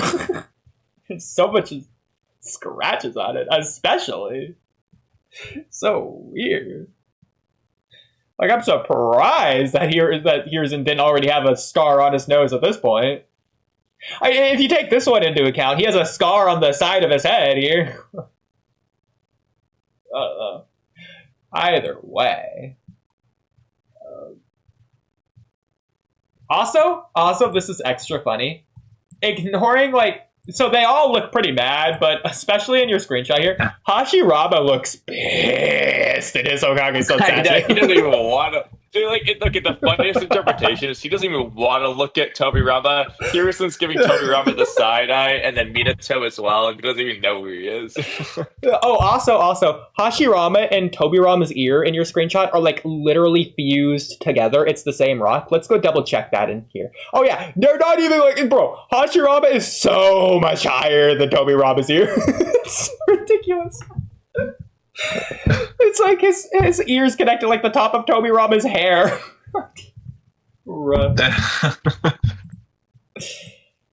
Needless to say, these are not consistent. Yeah, very clearly, yeah. Oh my gosh. Even like the cheekbone of Hashirama, it's like flat here, or just like rounded, whereas here. Hashirama in this one is just like, he's got his jaw pulled all the way to his left. Like, for some reason. Yeah. It's weird. Either way. Back to the reaction. You're only allowed to search for them within this forest. Do not vanish we spent like 2 hours or anything that and we haven't even started where we left off. And we're not even like actually reacting to the rewrite. We're just trying to re-explain what we talked about. To be fair, that is what I planned to do. By the way, it is 11:30, so we should get on this and do what it does like well. But wait, we only have 24 minutes left. The funniest thing ever would be if we just got back to where we left and then ended. Oh, low-key, I almost do want to do that just to really emphasize that's where we left off the first time. Just so everyone else can be it would be really funny, but to be fair, I've been kind of delayed. I haven't even started cooking my last meal yet, so like I can obviously do that on stream. Okay. So it's, I mean, I'm not super hungry yet, so I might even wait till 12 to start cooking. So, you know, like we probably can't go a little bit later, but the problem is, are we going to finish the react? If we're not even going to finish the react by then we might as well switch to react. Okay, that is actually okay. You did mention that as well, though. We could catch up to where we left off and then just switch to rewrites. The worst part about it is we haven't even reacted to the rewrite because again we're just skipping over. Oh, we already did react to it, just not on stream. Yeah. Oh my god, it's good to recap though. This is the cursed episode, that's for sure. Location. Yes. None of like having to be the yeah, the hardest episode for us to react if we find them, your shadow clone will It's entirely our fault. Useful to fight a large crowd. I don't want to kill them, alright? Okay, so catching up back God, to where we laugh. were. Kurotsuchi catches herself. We shouldn't be joking around in the middle of a mission. True. Sorry, Captain. Kurotsuchi smiles again. You really are funny, you know. Far away from where they're jumping, we see a plant-like being coming out of the ground. Zetsu observes both Naruto and Kurotsuchi jumping around the forest. Black Zetsu says, that Jiraiya is more stupid than I thought. Yeah, okay, I do remember last time, though, we were also saying that we were surprised that Black Zetsu is still in Daigo's rewrite, and, like, prominent early on, and we're wondering what he's gonna do with Black Zetsu. Clearly, yeah, that's right, and I think we might have come up with possible theories. I don't remember if he did that or not. The thing is, I don't want to say the things that we've already said in the past of our theories. I want it to be in Daigo's head. What is Daigo going to do with Zetsu? Yeah, and I think we might have come up with a couple, but I don't remember what we said. I thought we had a couple interesting ones that weren't just Madara's will, and that's that, but... Okay, I have a stupid rewrite. This would have been cool if Daigo did this. Not saying this should be in the normal rewrite, or the normal Naruto series, but like for Daigo series in particular, this is going to be cool. Rewriting Daigo's rewrite, since that's the whole point of the series. So Sasori just was a puppet and or already dead from all the time ago when he first did his puppet body rewrite. It just Zetsu was inside of it, pretending to be Sasori. Either that or Zetsu slips inside after Sasori actually dies, so Sakura and Granichio have to kill Sasori. Just pretends to be almost. Yeah. Or you could have the masked guy from last episode. You could have him save Sakura and Granichio and just like disappear after, I guess. I kind of like the idea of Zetsu, like, going to Sasori's, like, so we know you can copy your chakra and, like, copy your abilities that way, but if you can also just, like, take over a corpse, basically, kind of like what Ikago does in Hunter x Hunter, like, he can just do that, so he just has Sasori's powers. So, like, it's white Zetsu can do this. You can have it be black or white or the merge or whatever, but if it is white Zetsu, that's especially dangerous because you give white Zetsu the corpses of all Tenakatsuki. Zetsu is literally all Tenakatsuki level, basically. Exactly. Well, they do have a character just like get that. Strong over potential. Like, instead of Edo, honestly, this is a crazy, huge rewrite, but if you want to rewrite it, instead of Kabuto's Edo Tensei army, that's just Zetsu. Like, Obito and Zetsu did that, and then, like, they have the Zetsu Tensei, basically. Yeah. I mean, they did technically do that at the beginning of the Road to Ninja movie, but obviously they weren't Akatsuki level, they just had the Akatsuki build. I mean, Choji was fodderizing pain. So. Yeah, exactly. But, like, in this case, it would be like the Edo Tensei. You can even have it be that slight nerf or whatever, but, like, you don't have the ceiling thing with Zetsu. It would be like you kill them, but, like, they just are that level. You can also do a thing to where maybe Kabuto does an Edo Tensei army, but Zetsu has certain key people. So if you're going to do the Zetsu thing, whereas it's really... Okay, so I'm going to say this. If you're going to do the Zetsu thing, the people Zetsu should be taking should be the Akatsuki members. But it's really cool when Kabuto pulls out the Akatsuki against Obito as part of his, like, deal. So that's a really cool scene. Because, like, what is he going to do? He's going to pull out Kinkaku and Kinkaku? Like, so random. But there is like a plot point. Like the idea of a character and a plot point like this in My Hero Academia, but you'll get to that another time. I think I was also thinking of like Five Nights at Freddy's with like the mimic or just the animatronics being stuffed, their suits stuffed with. It's almost like Sasori is like just like a body that you could put someone inside. Even the puppet goes inside Lefty. But anyways, I'm just like, I really like the Zetsu corpse idea thing for Zetsu's power. Like this is a good way to make him like a big bad boss. Like the main one's basically Pseudo Hashirama, and then the other ones are just like the Akatsuki. Okay. Another layer on top of that, which would be extra funny. Zetsu himself is a plot twist. Zetsu is also a puppet body with Kaguya inside controlling Black Zetsu. It is Kaguya. So Kaguya was in Zetsu in Sasori. Oh, that's the funniest way to do that rewrite. But let's see what Zetsu has to say about Naruto and Kurotsuchi in this flashback as Jiraiya has left and they go to face the bandits inside of the barrier. With Naruto and Kurotsuchi jumping around the forest. Black Zetsu says, that Jiraiya is more stupid than I thought to think that the barrier will ever detect us. White Zetsu says, that Kyuubi is... Oh, us. Okay, so not us. Black Zetsu. So, okay, we were talking about this last time, what we think the bandits are going to be. Do we think it's going to be the Akatsuki? Well, Do we think it's going to be bandits? Is going to be someone else? When he says us, he might be referring to him and Black Zetsu as like a plural us rather than... Yeah. Well, I was also thinking it might not be the Akatsuki. It just could be some other people that Zetsu are bringing with him for whatever reason. Yeah, there's a lot of possibilities. Though, I mean, it depends on what he's got to do with his rewrite. But to be honest, I personally think he was just talking about Zetsu, just both halves. That's us. Yeah, that's fair. Okay.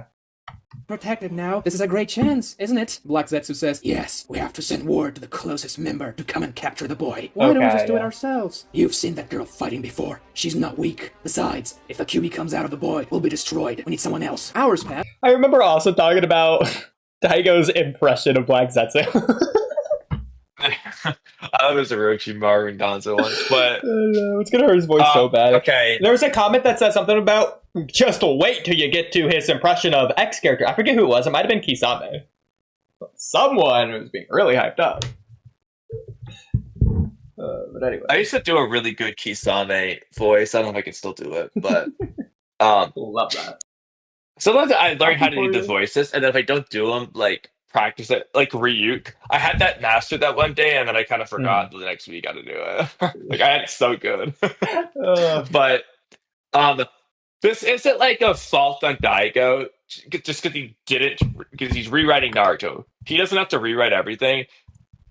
But it is for me personally. If you're gonna do the Naruto rewrite, and you're gonna it's one thing to not want to make Zetsu stronger, but I feel like this is just making him weaker. He's just like, oh man, Kurotsuchi. Come on, bro. The freaking clone, like Zetsu's freaking white, and not even white and black Zetsu, just black Zetsu's over here staring down the Mizukage and the whole battalion and going like, "You'll never beat me," until KCM Naruto shows up. Is in addition to that whole team, like he's not afraid of Kurotsuchi. Okay, like like. He should be confident. He should be able to handle this shit. Okay, and if I would rewrite it to where he just would be strong enough. Yeah, like look at everything Black Zetsu does in the war arc. But then even then, like he's not even alone. He has a white Zetsu. One white Zetsu was causing so much trouble in the 5 Kage summon arc. It's unbelievable. With just the spore jutsu, bro. Oh like God. they got this shit, especially if they are merged. They're only going to be better at both jutsu they did. Yeah. So okay, I don't remember if we talked about this last time. Which Akatsuki member do we think that it's going to be? I think it's obviously going to be Hidan for the reasons of, first of all, he's the weakest member. That's the one that Haruto should face if he's going to face off. It's not like he's going to face off against Pain or Obito or something. So it's probably going to be Hidan for that reason, as well as the fact that in canon, Hidan's the only Akatsuki member outside of the Chikara movie that Naruto never met, and so I feel like they're going to do that as well. I don't think that Daigo would do it for this reason either, but technically, Part 1 Naruto in the filler, in the Infant Tsukiyomi Tsunade's book filler, reading Jiraiya's book, Naruto did confront Hidan, and did fight and beat him, even. As well as Sasori. The problem, I mean, they don't have to show off all of Hidan's abilities, obviously. But, like, if he gets into a confrontation with Hidan, and Hidan's in character, it's going to be very hard to not spoil a lot of Hidan. Like, Hidan's going to be a psychopath. He's going to be yelling about Jashin. He's gonna, power scaling wise, probably manage to get someone's blood, or he's gonna get shot in the face by Kurotsuchi and not die. You're just gonna know too much about him, I feel like. Well, actually, that could be cool. Which isn't necessarily a problem. It could be like, cool. You're just gonna know his bag before the Hidan Kaksu arc. So let's say this is before Hidan's a part of the Akatsuki, since that is absolutely possible at this point in the story. They could just come across Hidan. Sure. Maybe he doesn't even have the immortality jutsu yet. Maybe he does. Maybe he doesn't have the blood-licking jutsu yet. Either way, he could have both. I mean, he probably would if they're running into him, but he could just, my whole point of that, he might not have the Akatsuki cloak on. They might not realize he's part of the Akatsuki, or he just might not be part of the Akatsuki yet, so that is something they could play with as well. It wouldn't make sense for Zetsu to say the thing he does there, though, so... Yeah, exactly, but yeah, I agree, they could do that. I mean, a cool idea they could do is, they could even do a thing to where, similar to how, it's not going to be like this, but similar to how in that filler arc, where at the end of the arc, Deidara and Sasuke just come in and take over the nation. They could do a thing to where this mission happens and all this stuff, and then just Rogue Hidan kind of like slaughters everyone, and then like Setsu's like, we should recruit this guy, and then like that's like how Daigo's writing his recruitment into the story almost. That could be interesting. Yeah, like Naruto and Kurotsuchi lose to the bandits badly. Hidan comes in and just solos them like he's freaking Deepa. Yeah, exactly. Like with the hidden haze ninja. Freaking cool. They could do that. I think they could also maybe have it be Itachi for multiple reasons. First of all, I'm sure Daigo will probably just in general add more Naruto and Itachi confrontations. But also, Itachi's the one Akatsuki member that Naruto's already met. So they already have something there. Yeah, there's a lot they could do with Itachi in multiple avenues depending on what he wants to go for. If they use him here. He's also technically the one Itachi's supposed to go after, so... That as well, yeah. As well as the fact that Zetsu maybe is, like, testing Itachi. Ooh, is he gonna actually capture Naruto, or is he siding with the Leaf Village? Let's find out. I don't know. Yeah. Oh, also the history with Jiraiya. You have Itachi versus Jiraiya, as well as Kisame versus Jiraiya. Maybe they're gonna do that there. So I did see an episode of Kisame versus Jiraiya somewhere, I think. Okay. I think I saw that as a title. Interesting. So did get that eventually. So Daigo, did he leave everything in the Itachi coming to the Leaf Village part alone? Like, was that still to where Jiraiya, or like Itachi and Jiraiya are like, oh man, he's way too strong, we can't fight him? Like, did Itachi say that's still there? As far as I remember, he didn't change it, but... Let's go check the Bible really quick. Yeah. Part of the problem with this is that, you know, we've been doing these like once a month, so... Well, thankfully we have the Bible here, so... So getting to the Itachi part... Did he skip over the Itachi part? Did we skip over the Itachi part? Did you just say it's the exact same? I remember specifically... the Danzo stepping down from, like, he was trying to become Hokage, and he kind of backs down mysteriously, and our theory is Itachi for that. So, and obviously we're after Kazekage rescues, so he definitely did do it. That arc. There's literally he might have just said everything else stays the same, and then, you know. Yeah, the only thing written about it is Sasuke reads Madara as his grandfather in the stone tablet chamber, and that happens as Itachi's invading, so he must have just said everything else stays the same. All we wrote. That's all we wrote! So clearly we were writing stuff down, at least. It tells me that's the only difference. I don't know. We could just go double check really quick if we want, but... Do you want to? You probably should. Well, up to you. Okay, we'll check at the end of Konoha Crush and the Search for Tsunade arc at the beginning of that, and just see if he says anything really quick. Just go double check.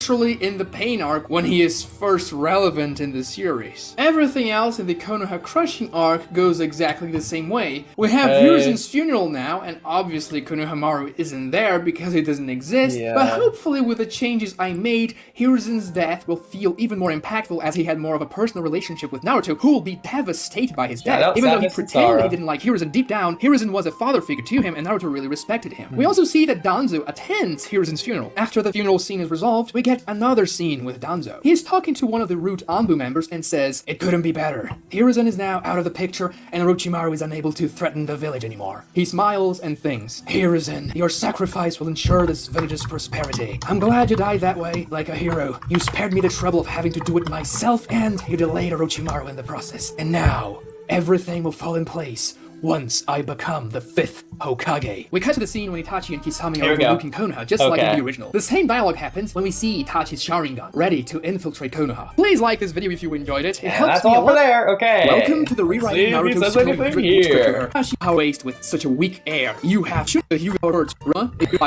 There's motion to leave the room, saying, "We have to take care of other matters now." Above the oh man, need a hand there? Very tired and feeling pain all over his body. It seems like the curse mark has taken a heavy toll during his fight against Gaara. Still, he thinks about the power boost he gained from it, how it felt almost intoxicating, consuming him. And he also remembers Orochimaru saying that he could give more power to Sasuke. Power he desperately needs. We cut back to Hinata and Neji. They only see Danzo's terrified expression. A day passes, and Naruto arrives at Ichiraku. Oh, hey, shout out They only see Danzo's terrified expression. A day passes. And Naruto arrives at Ichiraku early in the morning to resume the repairs. Teuchi takes his back to Naruto, best option for now, and then the scene resumes exactly the same way it did in the original. Hinata takes a seat next to Mike. Oh, Mike, you are proud to. What did you Hinata? Let's sit up here. Expression as she said, like that. Hinata conversation to later. Do we not write that down? Now that I added this, I think we did. Right. Okay. Yeah, move Naruhina talk pre-Neji fight to here. We wrote that down. Okay. Welcome to the rewrite stuff to the beginning of the Search for Tsunade arc. I'll only make a couple more changes to the arc itself. First, when Sasuke goes to the Uchiha district to read the Uchiha Stone tablet in this arc, it's not as easy as just going down a hidden ladder. He has to go deep down the bowels of the district, and then he reaches a powerful chakra barrier. He activates his Sharingan in front of the barrier, and the barrier recognizes his Uchiha chakra and his Sharingan. The seal of the barrier is temporarily lifted. For you know what? What do you mean for you know what? Alright, I'll write it.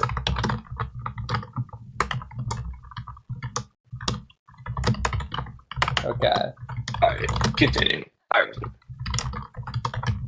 Okay, I was also adding Sasuke used the Sharingan to open barrier to stone tablet room, allowing Sasuke to enter the Uchiha Stone Tablet chamber. Within the chamber, there is much more than just the stone tablet. There are exotic weapons, scrolls, artifacts, one of which is a white horn, devilish-looking mask. I'm making the Stone Tablet Hall much more secure than it was in the original for foreshadowing purposes. I am foreshadowing the Reaper Death Seal mask here and some other things as well, and I'm also including the scene to give off the actual importance of the Uchiha Stone Tablet. However, there's another difference. Once Sasuke reads the tablet and also other scrolls and documents lying around the chamber, his expression is of complete shock, and this will be important later. Itachi's actions will remain the same during the arc. Some people think they don't make sense in hindsight, but they actually do. He had a pretty elaborate plan that I covered in this video right here if you want to know more about Itachi's moves when he infiltrated Konoha. Link in the description. So I'm not changing anything about Itachi because I just think his appearance and his fights in this arc are amazing. And one of the best things in part 1, to be honest. And the entire series. Also, in the anime when Itachi uses his Mangekyo, it appears just as a regular Sharingan. In the manga, his MS is actually hidden at all times, so we don't actually see Itachi's eyes when he uses the Mangekyo. So yeah, that was another anime mistake. Kishimoto hid Itachi's Sharingan because he hadn't finalized the design of Itachi's MS at that time, but I think it works great, actually. We don't see Itachi's eyes when he's doing those crazy, stupidly OP powers, which makes them even more terrifying, if you ask me, and I like that the actual reveal of the MS design is through Sasuke's perspective in his flashback. So let me just ask really quick.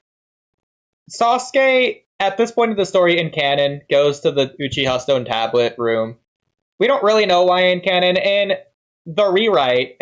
It seemingly is because, in my interpretation of it, my impression that I got, he's reading it now because it's giving the impression of, oh, the further you advance your Sharingan, the more you get to read. But why would Sasuke be going now, of all times, instead of as soon as he unlocked the next stage of a Sharingan? Yeah, that's the thing. Like, if he had, if you rewrite it to where he awakens the second Tomoe versus Orochimaru, or versus the Sound Trio, or versus Gaara, or really anything during the exams for that matter, as it relates back to Orochimaru and what Orochimaru said and stuff. That could be interesting. That's getting him to go down there. He just awakened the second Tomoe during the exam, so he's going to go relook. And it's also relating back to his quest for power and stuff. So something during the exams. It's just a good time for him to awaken the second tomboy. Have awakened the first, or reawaken the first versus Haku, and then second in the tuning exams, and then third in self retreat. I feel like that works really well.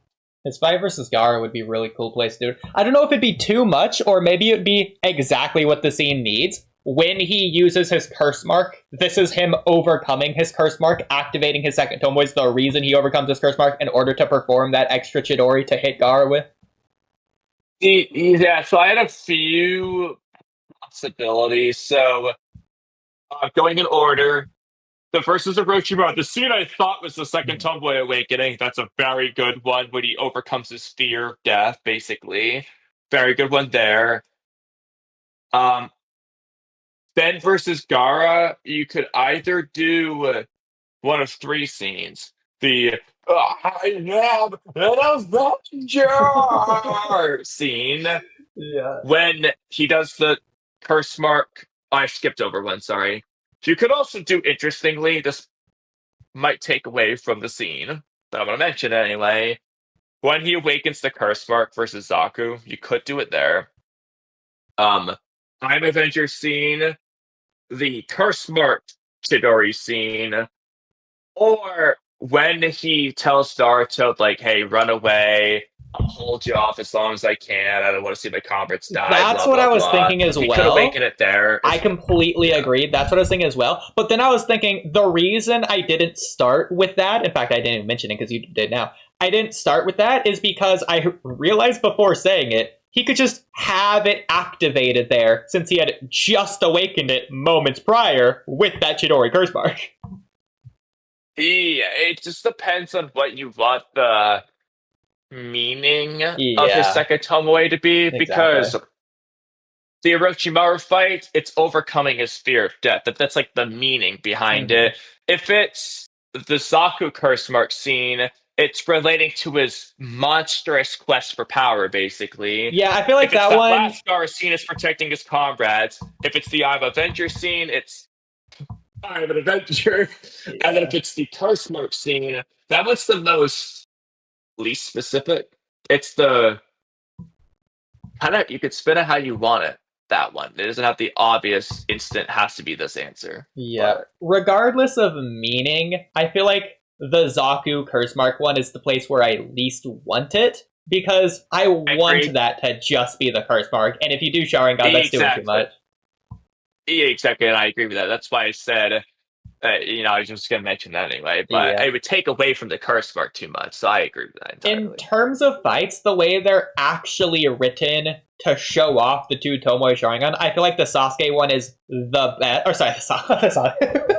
No, who could have guessed? The Orochimaru fight would be the best, because Sasuke's looking at him zipping around the forest, like, I can see! So it's like, perfect. Exactly. And I also want to add, another good thing with using that one would be, so he gets the Sharingan Awakening versus the Orochimaru, and you get to see the fruits of that. And then later in that same exam, you have the opposite, no Sharingan, his curse mark, and you get to see the difference in not only power, but just how he fights in every way. Yeah. And how that could influence Sasuke and stuff. So you can do interesting things there too. But then so if we're moving it earlier, then we either need to explain why Sasuke is going to see the Stone Tablet Room now at the beginning of the Search for Sai arc, or we just move that scene to way earlier. Well, to be fair, he doesn't really have. I mean, the only other time he could have done it in that case would be during that 1 month off training period. But he's training with Kakashi, so I can see him just having been distracted by everything Chunin exams. It wouldn't be as ridiculous as it. Sasuke was having a second Tomboy versus Haku, and then, like freaking half a year later doing it. It's a little bit different. I don't like that as much, because whereas, yes, he's saying the tuning exams is an opportunity to get stronger, he's not worried about or considering becoming a tuning. It's more so about the power that he can gain as the tuning exams opportunity presents itself. Well, exactly. Training with Kakashi. I guess. But, I feel like it's so important to him. I can't imagine him just not doing it. I understand he trained, but he's not even going to Orochimaru yet, so he's not caring about the training. So now I'll present like some things. So, in favor of Gaara, obviously works best in terms of the stone tablet timing reading thing. It just would be Exactly. immediately after. Yeah. It does work well with character reasons, and no issues there. It works well as Sasuke just getting a power up there because technically he gets his power up in the Chunin exams arc. Technically. But on the flip side, to space things out better, give him that power up in the Forest of Death because Sasuke gets his next power up over that 1 month off time skip for the Gaara fight, which is technically the Chunin exam, but it's basically Konoha Crush at that point as far as the timeline goes. You know, it's the 1 month later. He's got the new design and everything. He's already got the power up going into this fight. Does he really need a second one? So, I have a moment to where I don't think we've ever discussed this as a moment. We've had this conversation multiple times, which is interesting. We could actually move it to later than even this for both the Awakening and him going to check the stone tablet. Oh, when he sees Itachi? Yeah, that's a really, really cool moment for him to awaken his two Tomoe. So, okay, you didn't mention it. I didn't mention it because I was like, for obvious reasons, we can't do this. But the funniest answer you could have said there with all that build up would be Sasuke versus Yorai. But he can't even use the Sharingan in that fight. Oh yeah, it's him overcoming the curse mark. That's the meaning. Yeah, but versus Itachi actually does work. I mean, with that meeting of the Yorai fight, I'm not going to say that's the worst thing in the world they could have done. It would be still pretty cool. The Uchiha path versus the power path, if you want to look at it that way, huh? Either way, the meaning would still be for all the others. I know, actually, in light of the fact, technically, so you didn't have to rewrite it to where he's allowed to use his Sharingan, but, like, in light of the fact that he just does do the Lee copy move, he could just, which was because he had the Sharingan when he fought Lee. I know he doesn't need it now, but, like, you could just make it to where he needs the Sharingan to carry out the copying, so he has to activate it to do the move. Yeah. Another stupid one is if he's somehow able to copy a Sharingan. So it's just like copies Kakashi's or Itachi's or something. Okay, that's not what I thought you were going to say when you were saying the funniest one you could choose was, and then you said Yoroi versus Sasuke. I had two other ones in mind. I had another one, yeah. Okay. So hopefully... Oboro fight. Okay, that's not what I was going to say. That's funny, too. Okay, I just thought of a third one. I'll start with that one. The stupidest one would be another one too. When it's not him that does it, but let's just say it is him that does it. He stops Sakura and Naruto from opening the scroll in the Forest of Death. Oh my god. It's like, what are you guys doing? I thought you were my teammates. Alright, I'll give you mine real quick. We'll alternate because you have more than one. Sure. During the fight with Aoi Rokusho in the Land of Tea, he gets the second Tomoe during that fight, especially when Aoi's like, I always thought the Uchiha clan's last survivor was a hopeless loser, unworthy of his family name, when he's just dissing on him.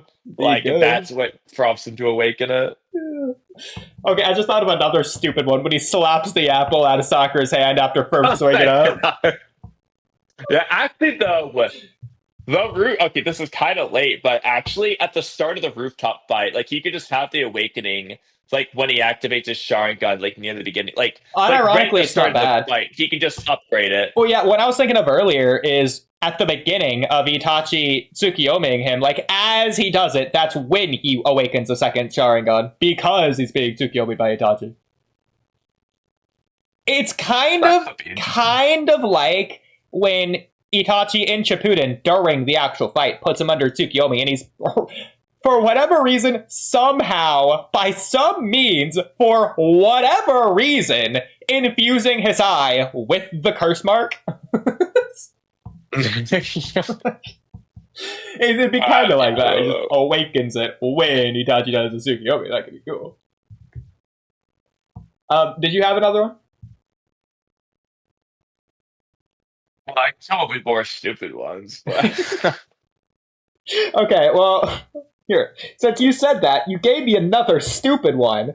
So, Sasuke's already decided to leave the village. He goes to the Sound Four. The Sound Four's like, you need to die. That's when he awakens the second Tomo. Okay, yeah, yes, related to mine. So mine was I don't know why. in the coffin. Exactly, yeah. You could have awakened the second Tomoe when he's fighting the Sound 4. He's getting all pissed off. Or... Okay, I'm not gonna say this is the funniest one, but the most ridiculous one would be as he's yelling at Naruto during the fight, right before he awakens the three Tomoes. Okay, what I was gonna say is, you know, when he comes out of the coffin, he just laughs and runs away. He awakens, and then... I mean, power-wise, it's a huge increase. He unironically could have it there, but for the same reason, he could have it right after Infinite the Tsukiyomi. Okay, I have the dumbest possible one. Yeah. Because this one cannot happen. It doesn't make sense. So, Sasuke awakens the second Tomoe after the third. when he's walking away at the end of the arc, and he's like, "I won't do what you want, Itachi. I'll find power my own way." So after he awakens the third Tomoe, he's gonna awaken the second Tomoe. Well, to when be fair, he does that scene, that would add a lot of meaning to each of the three Tomoes. Exactly. You know, it would be a great moment if not for the fact it was after the third Tomoe scene. Well, to be fair, Kamui, it would really go in line with what they're doing there to subvert expectations. I mean, I'm not saying this is better, but technically they could have had him awaken the second Tomoe when he awakens the third Tomoe, and then he awakens the third Tomoe in that scene I just said. You could also, unironically... Like he upgrades his... in a way that actually metaphorically worked, because Itachi tells him how to upgrade his Sharingan. In this case, the moment he says, "I'm not going to do what you say, Itachi," he actually upgrades his Sharingan. So he's literally upgrading his Sharingan, not doing what Itachi said. That actually could work well. Well, at the same time, it's also visually the exact same thing they do in that one Shippuden OVA for like the 10th anniversary, where Sasuke does kill Naruto, and as he's walking away, he like looks back, activates his Mangekyo, and you zoom in on it, and you hear the baby cry. So you just be doing the exact same thing there, which would be pretty cool. I need to see that. You probably have seen it, you just don't remember. But either way, so okay. Either way. So, one that could unironically work, as late as it is, would be when he Chidori's Naruto in the Final Valley. Like, straight through what he thought would be the heart. He's made up his mind, he's convicted, he's killing his best friend. If anything, he should be awakening his Mangekyo there!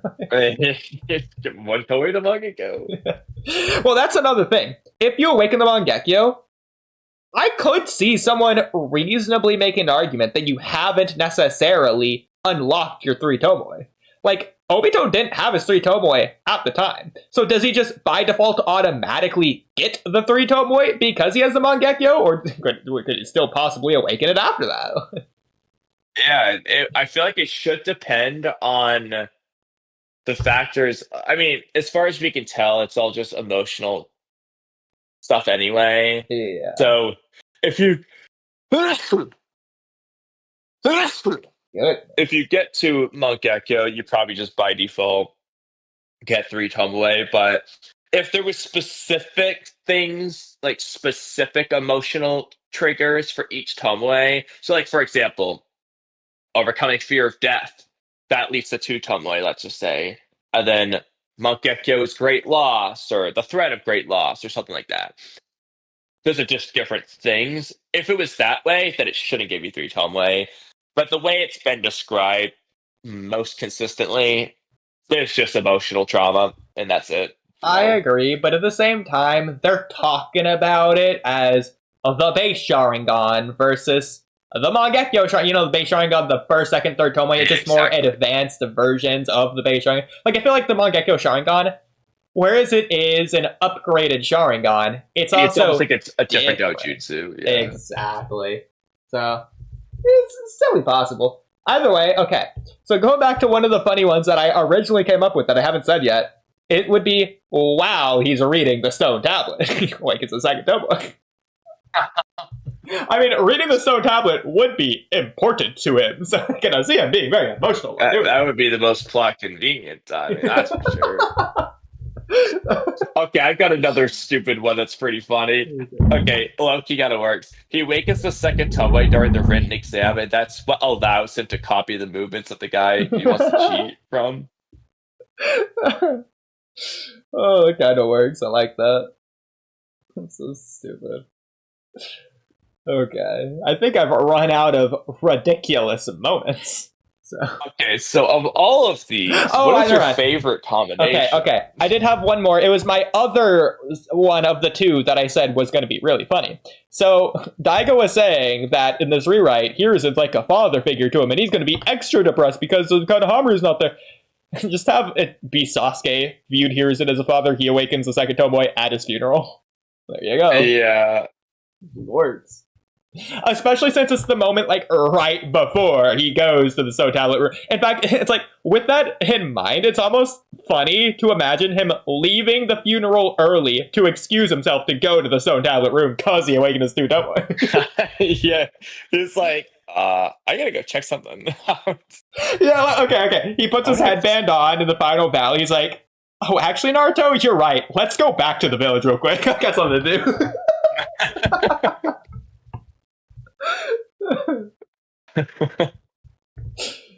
Oh my god, so stupid.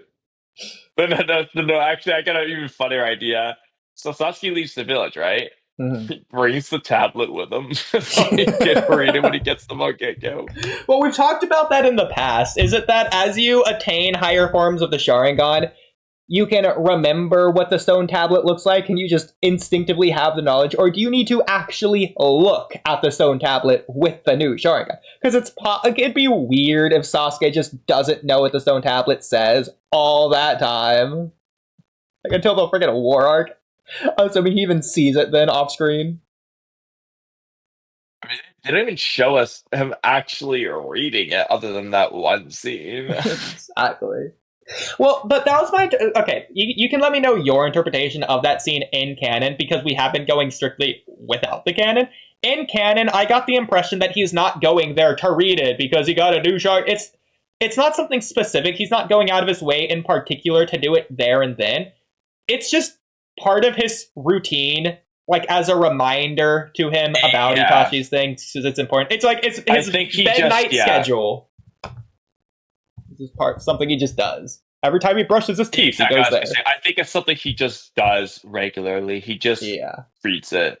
Because even then, when the flashback of him first reading it after Itachi tells him to, Sasuke says, at least in the English dub, I see. So that's what it all means. Which kind of implies he read quite a bit of it with his first Tomoe. Otherwise, if he only read like the first 3 words, I don't think he'd be saying, I see. So that's what it all means. Like, he clearly got enough to understand something. Yeah, exactly.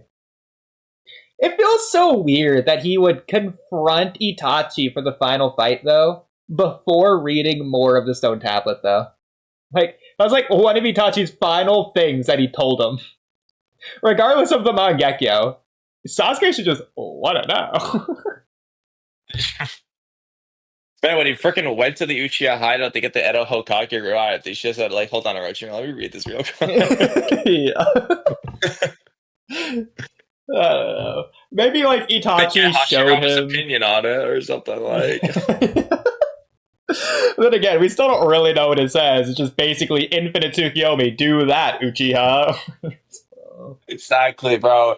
I'm so salty that the data book for it doesn't just have an entry of, like, the stone tablet and what it says. Like, come on. Specifically at every stage of evolution, I want to see as it gets more and more complex. Yes, it's like, look, I know it doesn't matter for the story, but, like, do it for the fans, bro. Just tell us. Like, Kishimoto, pull it out of your ass. Like, it also makes no sense in the anime, Sarada doesn't even have the 3 Tomoe yet. She's able to see the microscopic level of viruses from Boruto. So how does reading the stone tablet work?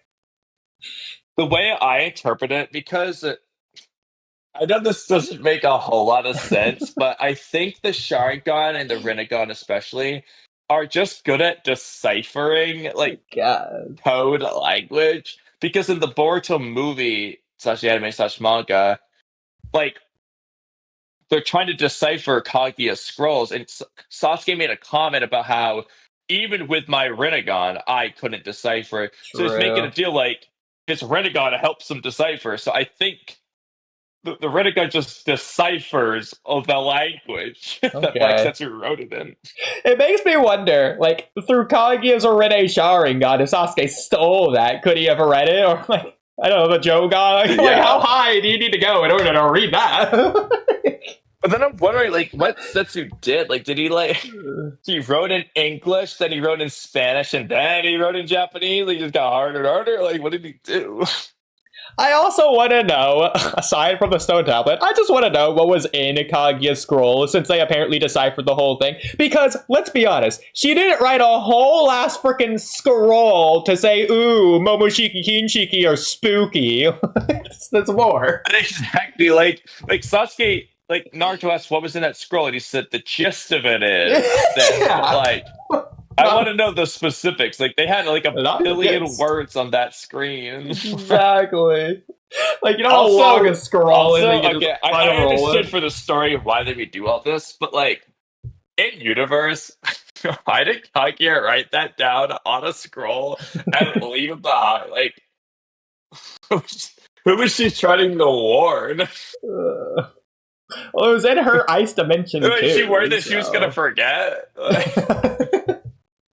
She could just be a historian trying to document history. It would go along with the shinobi theme at the time. Not that that was something Kaguya in particular cared about. But I mean, the funniest slash best would be she wrote it for Black Zetsu, but the problem is she wrote it long before she knew she needed Black Zetsu. So as well as she left it in the ice dimensions. That's not where he is. I mean, another possibility is Sasuke could just be wrong, and it was just a scroll in Kaguya's dimension, not written by Kaguya. Yeah, it's just like a person just wrote it. Yeah. The one scared about Shiki Kinshiki, not her.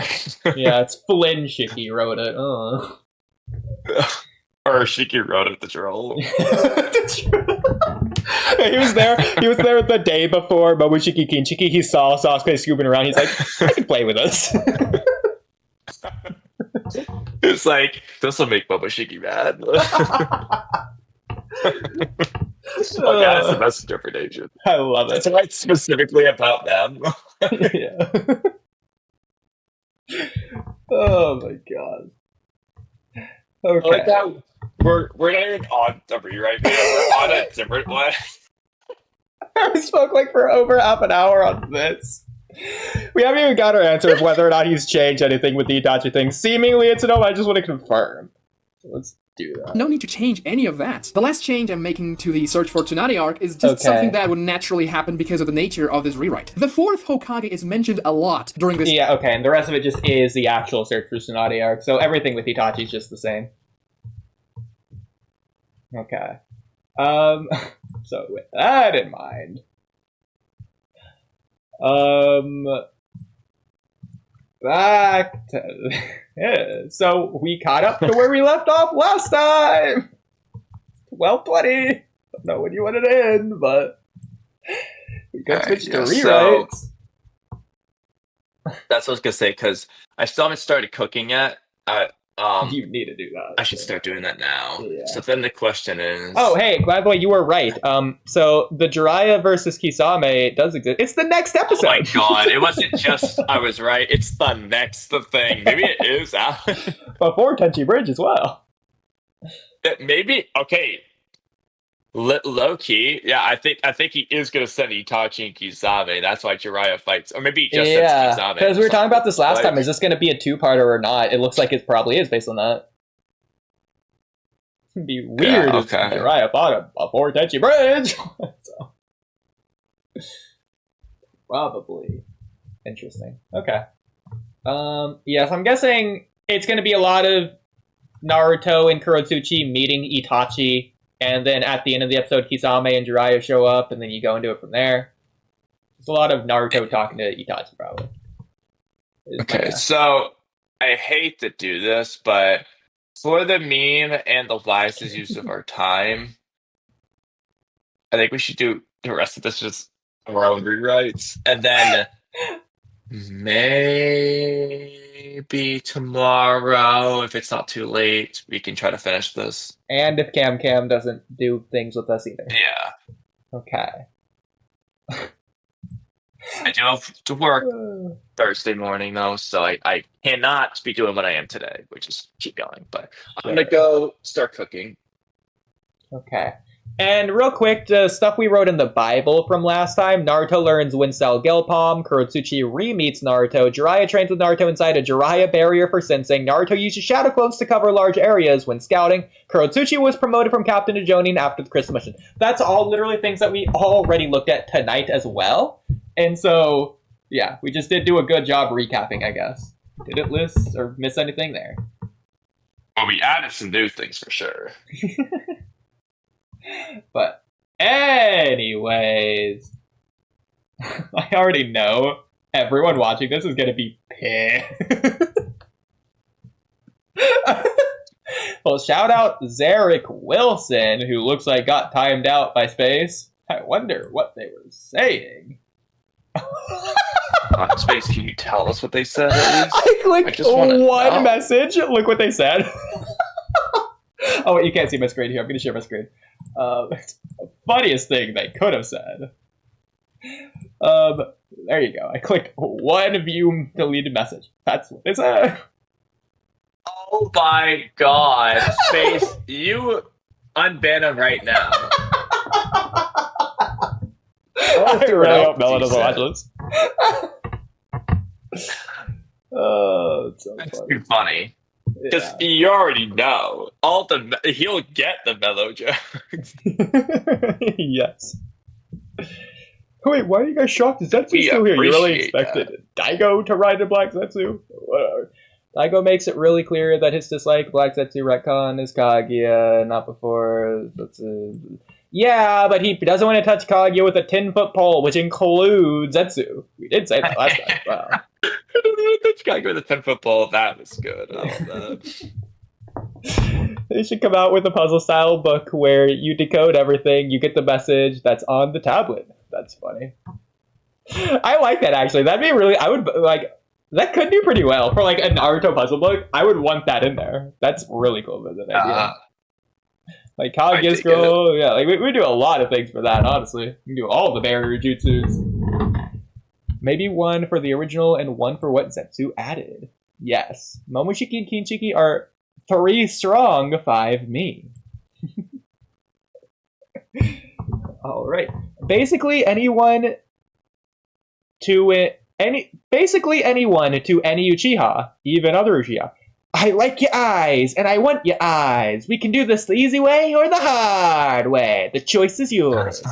Change the stream title. No. They was spamming. They said they hate Mello, and Mello scammed them. Well... Now I want the story. Did Mello scam them? Like, why are we writing this off? Yeah, hold on. Space, can you time them out if they're still here? Killing us. Like, now I want the story. Yeah, exactly. Can you untime them out, Oodie? Only time them out for like 10 seconds. Okay, so then they just are untimed out. But yeah, so then they just were saying the same 2 messages back and forth. Okay, yeah. Okay. So understandable. That one I hate, Mello. I mean, funny. I want to know the story of his scam. They really got their point across, at least. So at least we know they're genuine with it. Oh, we know who he doesn't like. Yeah, like why would he put all that effort into it if he wasn't trying to get his point across? Okay, this would be really bad, but funny. What do you think the odds are we get him on a stream and we just have like Mello join? Like he doesn't know. Get Okay. them together. So with that in mind, Kamui, I'm still sharing my screen. So where was it? It was probably where was it? Was it in pinned messages? Let me check really quick. There was something I wanted to show you because it was funny. It might be comments first tab. Probably is. Yeah, okay. So on Instagram, editing and marketing resume messages me sometimes. So there's this other YouTuber called, what were they called? I put it in Naruto Reacts. Let me go double check. Space knows who they are since we talked about her. There's this YouTuber named... Man, I really wish people talked in here less, but that's okay. A YouTuber named Owly Dreamer. So Owly Dreamer made a video about misogyny in Naruto X Sasuke canon. So Owly Dreamer is the person that editing and marketing resume told me about on Instagram. I'm really shout out editing and marketing resume. Comments first, Oodie. Comments first. Thank you. Go up. I'm working on. Okay, so what would I do without you? So they say, in reference to her, since they were showing me your channel, I never acknowledged shipping content, but the "and misogyny helped" in the title clickbaited me. LOL. For some reason, I thought of Mello the Dreamer.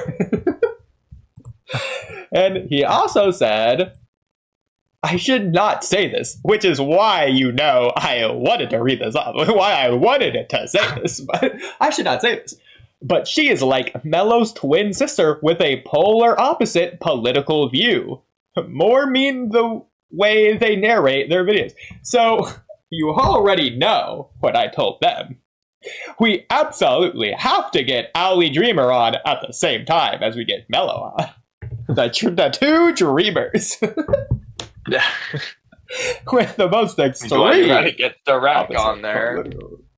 That caused some chaos. Yeah. The three people that are Mello related.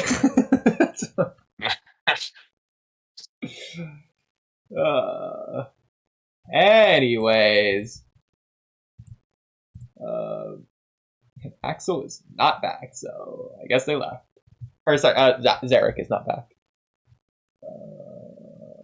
Hinata's a Hyuga. She should know rotation, but she also fidgets a lot due to shyness. She's a fidget spinner. Okay, on to rewrites for the meme. Okay, now let me start cooking.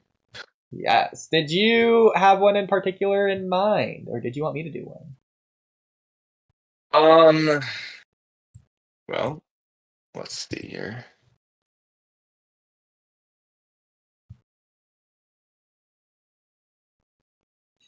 We both did rewrites. Okay, I'll go over this one I wrote earlier. We do rewrites every day. So much. Which one? There's been a lot of things that have been written down. Yeah. Slight rewrites for the chapter 23 that start there. Yeah. No, it's spaced out, and then the bottom is basically the same, but like it's a slight difference. I just copied and pasted it. Okay.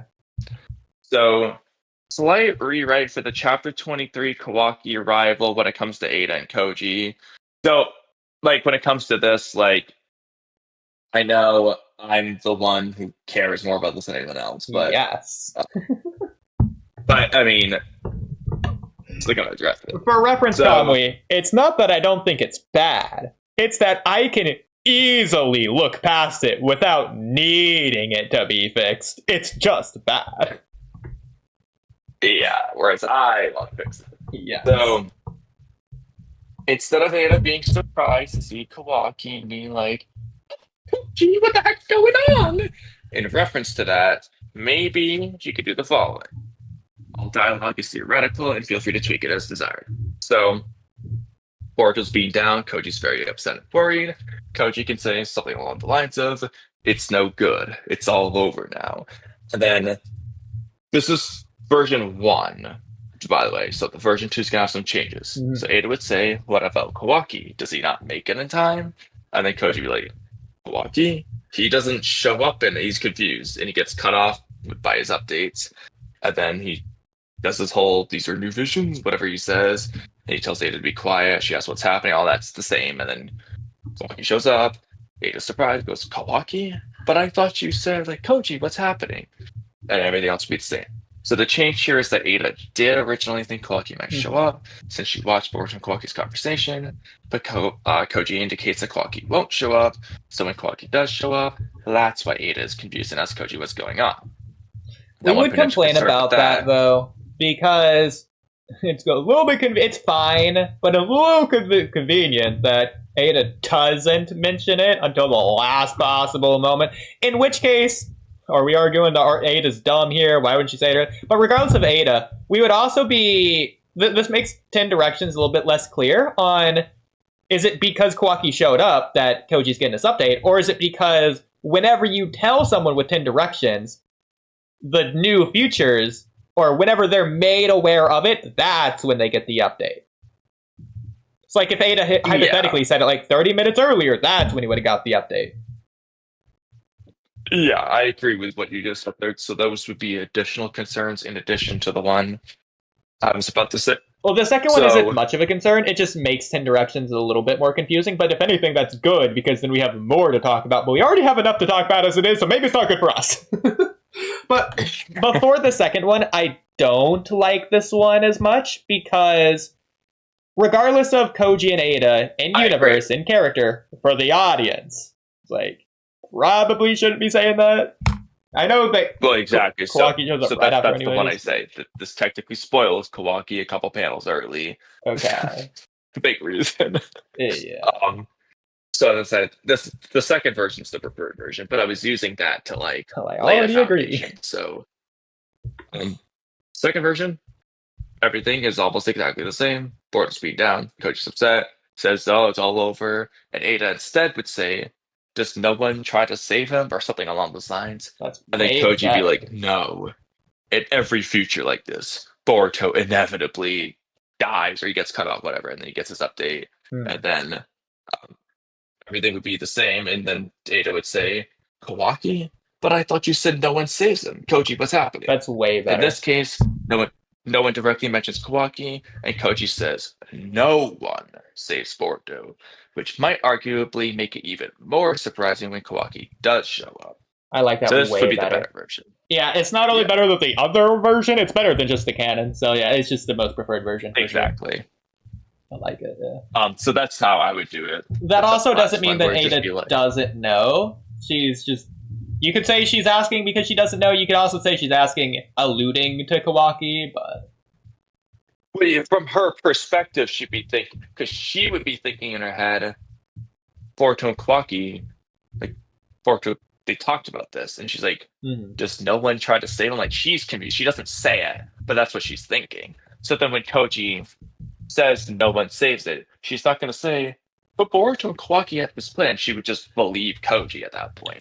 I don't know. Because Koji can see all futures. This might just be me having a bad impression of how you would interpret this. I feel like if it was written this way, just originally, I would be the one who said what you just said, and then you'd be like, oh, that's a bunch of hooey. Ada clearly wasn't referencing him. I don't know. Why wouldn't she use Kawaki's name directly? Or check with her Senrigan, which is my big problem with the first one as well. If she did see the conversation, she's expecting it. Why wouldn't she check on Kawaki with her Senrigan? Yeah. But like... Just given everything they did do without changing everything, it's not going to be perfect without making more changes. Yeah. So. Well, also just rewrite aside, just in general, well, with this rewrite in mind as well, but just with everything. So, are we led to believe the Sand mission happens immediately after the exact same day as chapter 13, 14, 15, or whatever? Because... Why is Kawaki not going immediately straight to Amato right after the Boruto conversation? Why is he waiting until the sand mission is happening right then. Like, maybe there is a reason. Maybe, like, if he got his limiters off, then Shikamaru would have jailed him for being too powerful, or who knows what would have happened. So maybe it's like just playing it safe. No, it feels like the way that seems presented, he just goes straight to Amado, like, as soon as possible. So, which, what that could suggest is because some of the things are a little bit vague, but it might be is that chapter 15's the next day, which is when Boruto talks to Kawaki. Like, that could be like the morning. Like, it when could be. I Boruto's don't like talking that, to Kawaki, could be when Shikamaru's. Oh, he's not when he's talking to Konohamaru because he hasn't learned about the mission yet. Shoot. It just feels like it's right after Boruto steals his sword and clothes back from those guys. Like, he just teleports straight to the Hokage head and waits for Kawaki there. Yeah, and then even if you want to say immediately after that is when Ada's talking to Shikamaru and tells him that Boruto and Kawaki teamed up, and that's when Koji gives Shikamaru the mission, and then he just immediately goes to Konohamaru right after that, and then they immediately leave, so that's like the afternoon. And then Kawaki went to get the limiters off that same day. That's the only way that works. That has also to all be the same day. Just ignores the 1 day travel, if not 3 days travel. I know they have the Thunder Train now, and I know the Boruto, I think, was able to just get there within the same day when he sees Sasuke fighting Uroshiki. Was that the exact same day? So it's definitely possible, but... I think it was. I'm pretty sure it was the same day. I don't remember how many hours, but... Okay. I mean, how long does it take for Kawaki to get his limiters off, then? I don't know. Is it just that he was, like, passed out after Amado said the catchphrase for, like, 80% of the time that took to get to the sandwich? Oh my god, that's a good point, though. Yeah, how long was he knocked out after that? That is like, actually, though, how long was he knocked out for? That would have really put a wrench in Boruto's plan. Yeah, you didn't know about that. But he should have, if anything. Like, he knows about the limiters, but not about Amado being able to put Kawaki to sleep.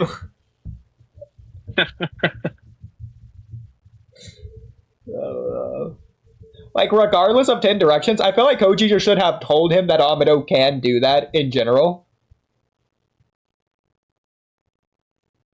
But whatever. I agree, because it's just a liability. Yeah.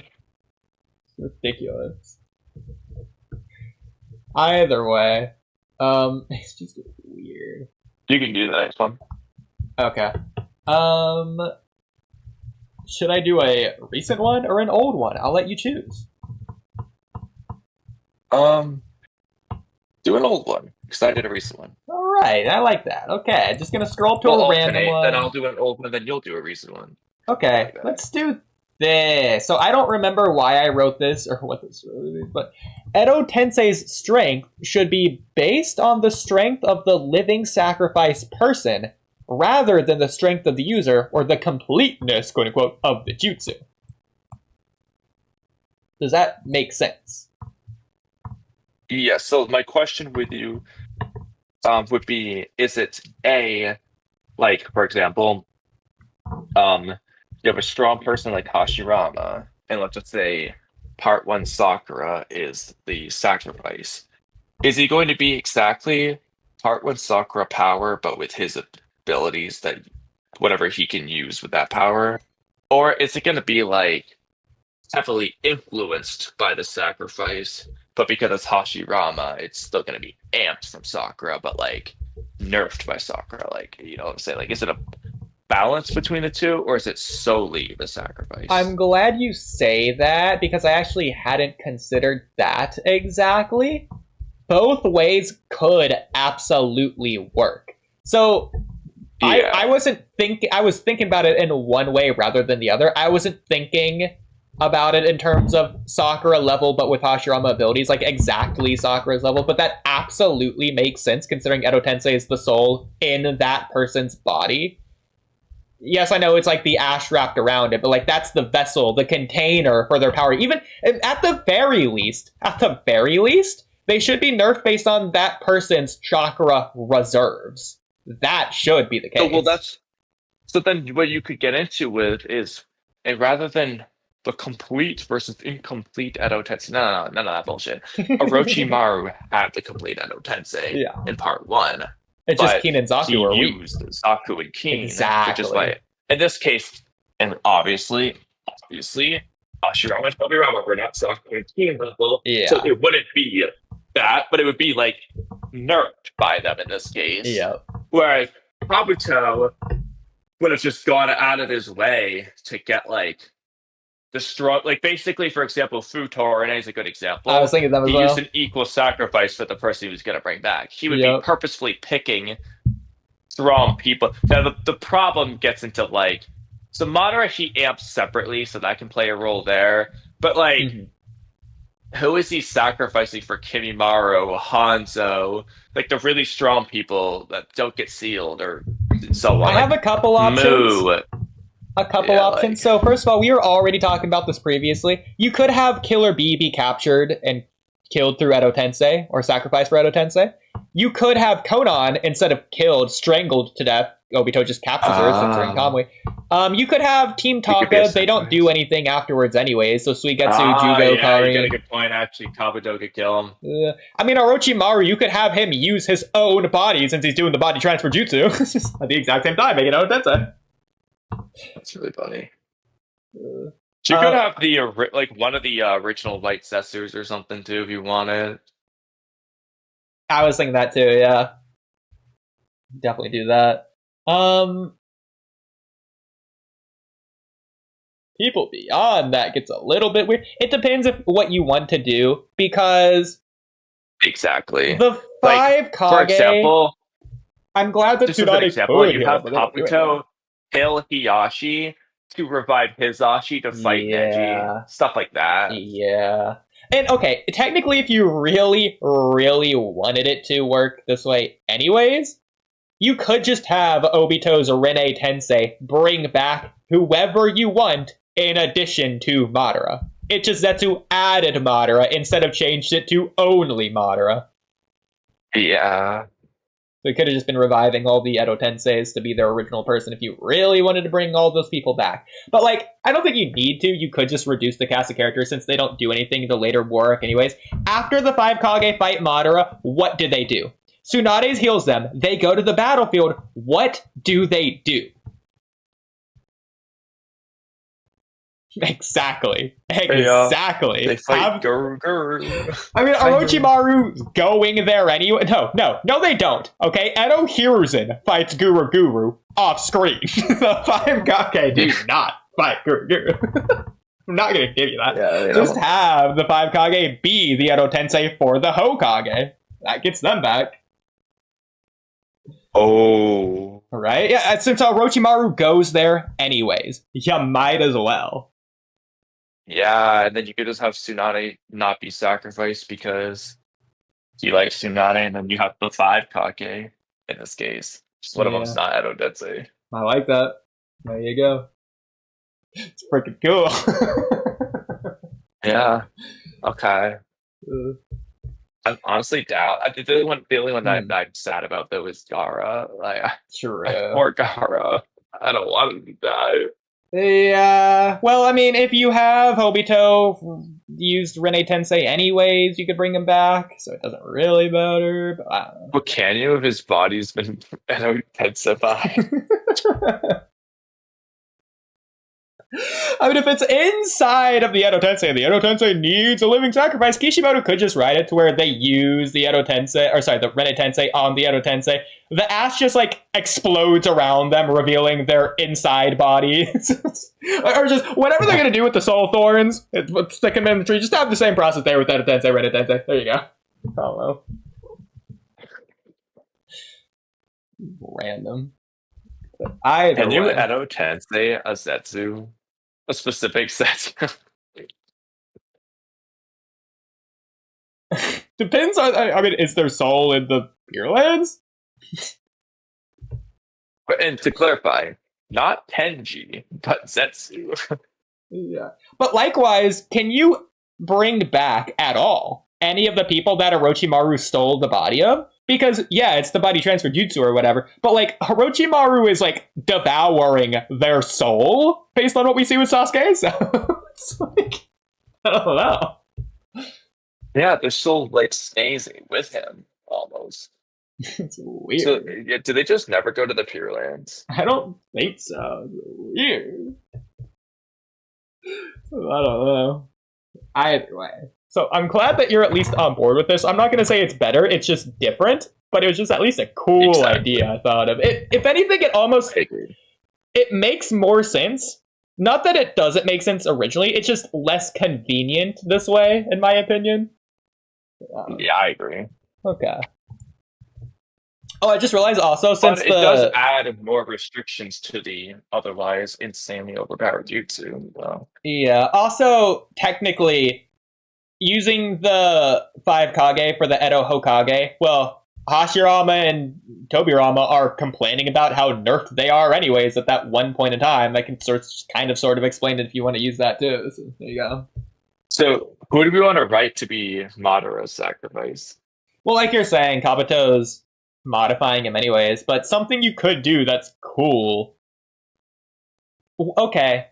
I don't know if this is necessarily how this could work, but first of all, you could just capture Danzo's body, since they're doing that anyways, but he's extremely modified as it is. Just have him be not dead, I guess. I don't know. You can have maybe even like them bring back Danzo through Rene Tensei randomly. I don't know. But either way, I was thinking you could have Obito as long as he uses his Izanagi. You could somehow do that. Could be cool, especially with the way that Madara fakes his death to Hashirama anyways. That's the same way he's brought back.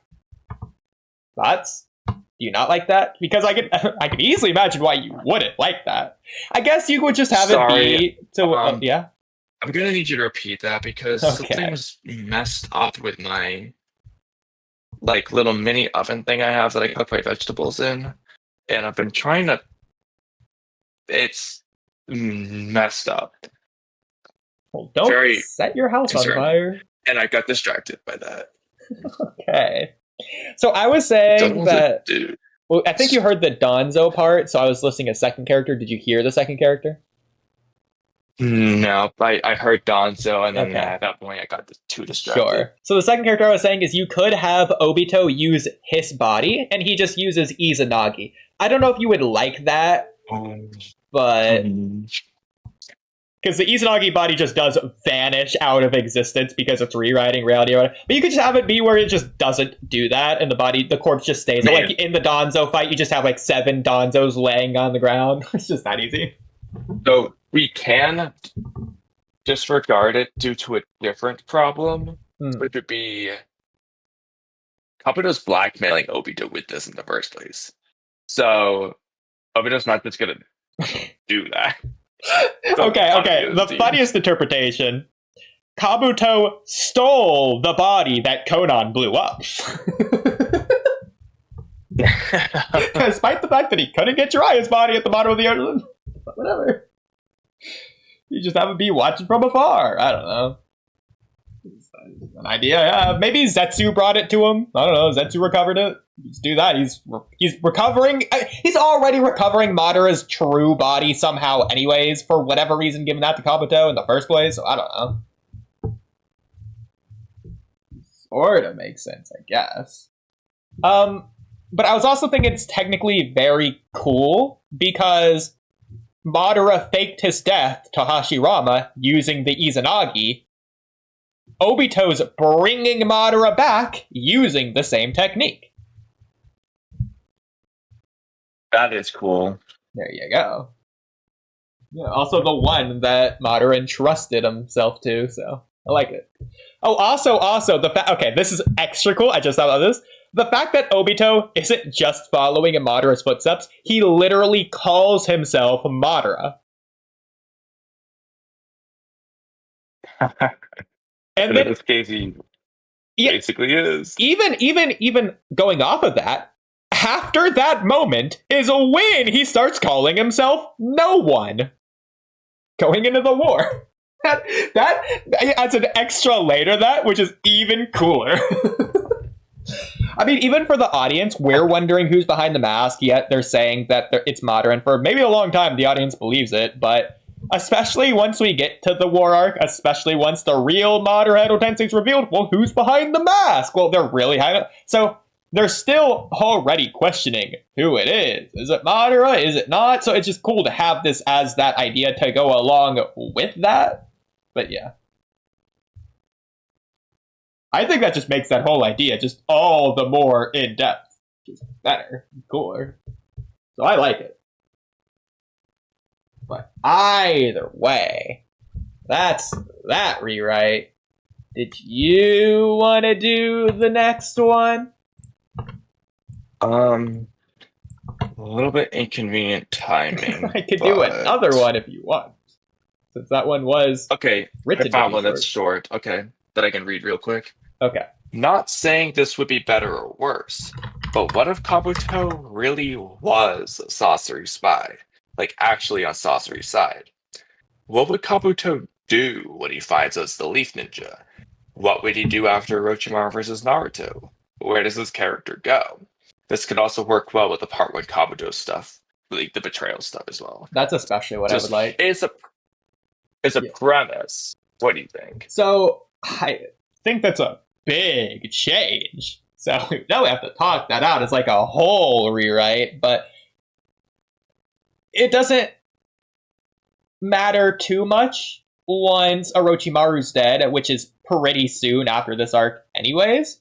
But what I can imagine, especially to make this arc all the more cool, we're going to have it be to where Sai goes to Orochimaru like is usual, but he's even more so emphasized to be going to Orochimaru. Oh no, he's on Orochimaru's side. Whereas in this case, Kabuto, he's going to have betrayed Orochimaru at some point somehow in the Tenchi Bridge, to where now he's more or less, whether he wants to be or not, he's on the Leaf Village's side. Maybe he even goes back with the Leaf Village and becomes a Leaf Shinobi, at least for a little bit, maybe before leaving the Leaf after Orochimaru's death or something.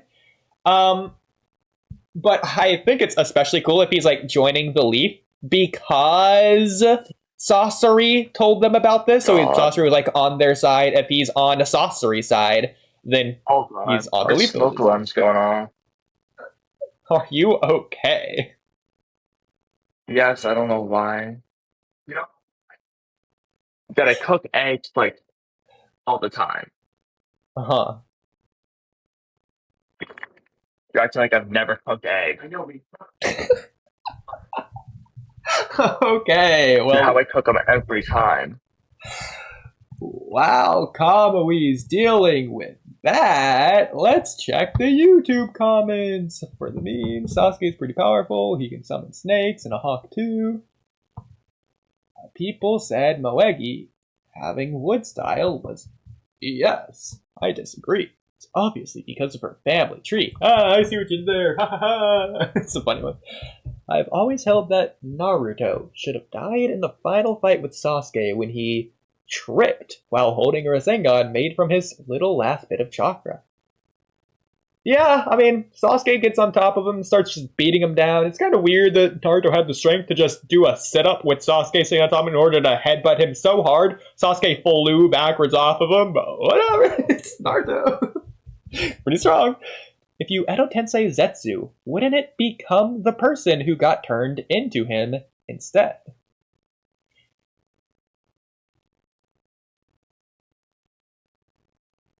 It's possible. It depends if you think it's the same soul or not. It probably is.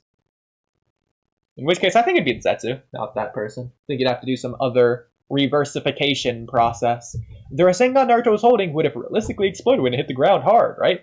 Well, yes, but the Rasengan also carves half the time rather than explodes, so checkmate. It's also probably a pretty weak Rasengan rather than a full power Rasengan like he was using versus Obito in his KCM form. So probably not too much chakra built into it as opposed to normal, but yeah.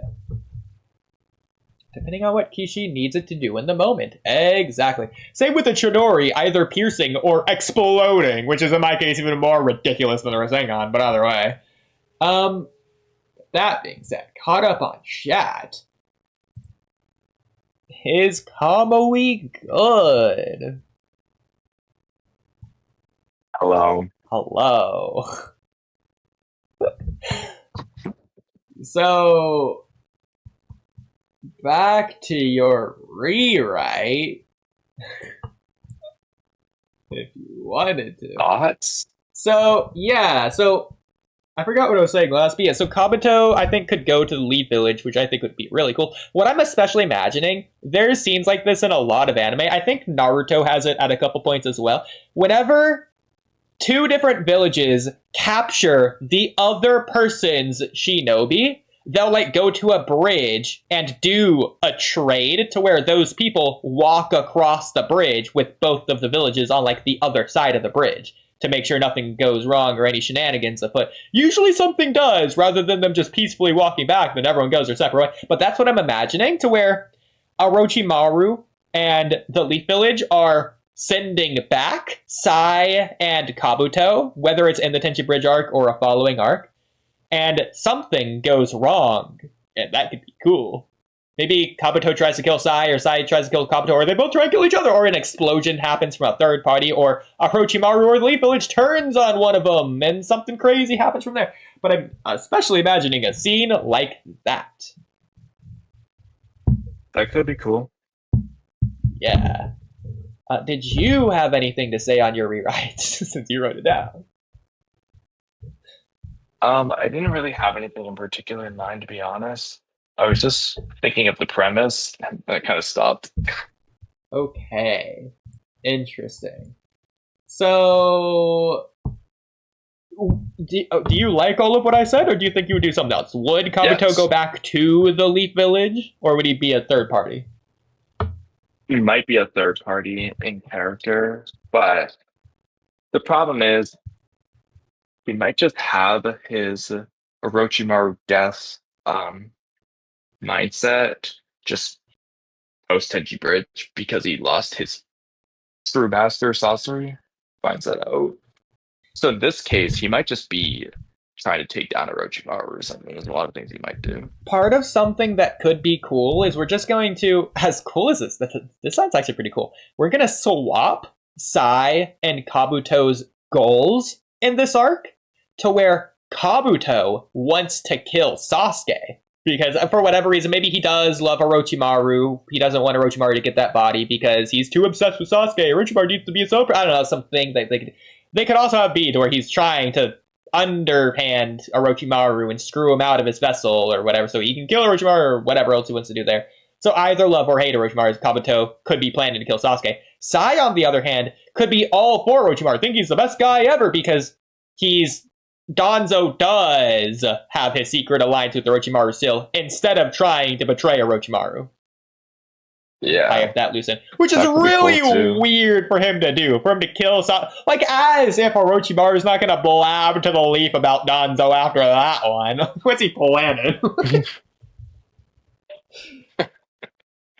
Yeah, I mean, Danzo can always be like, he's lying, but like, Orochimaru's going to pull up the receipts, bro. Like... He's talking about Kanzo, not me!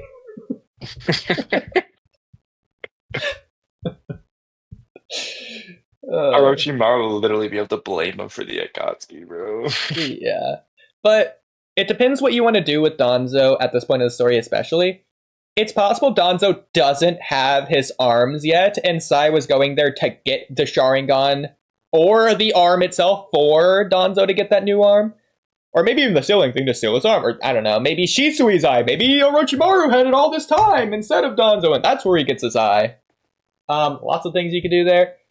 Or it could just be generic, passive, just sending intel back and forth between one another since they aren't allowed to directly communicate for obvious reasons. But I like it being a specific purpose. It doesn't have to be the Sharingan eye. It could be something else, but what would you have it be? I think the Sharingan eye would be good, but I would do a trade-off. So, Orochimaru,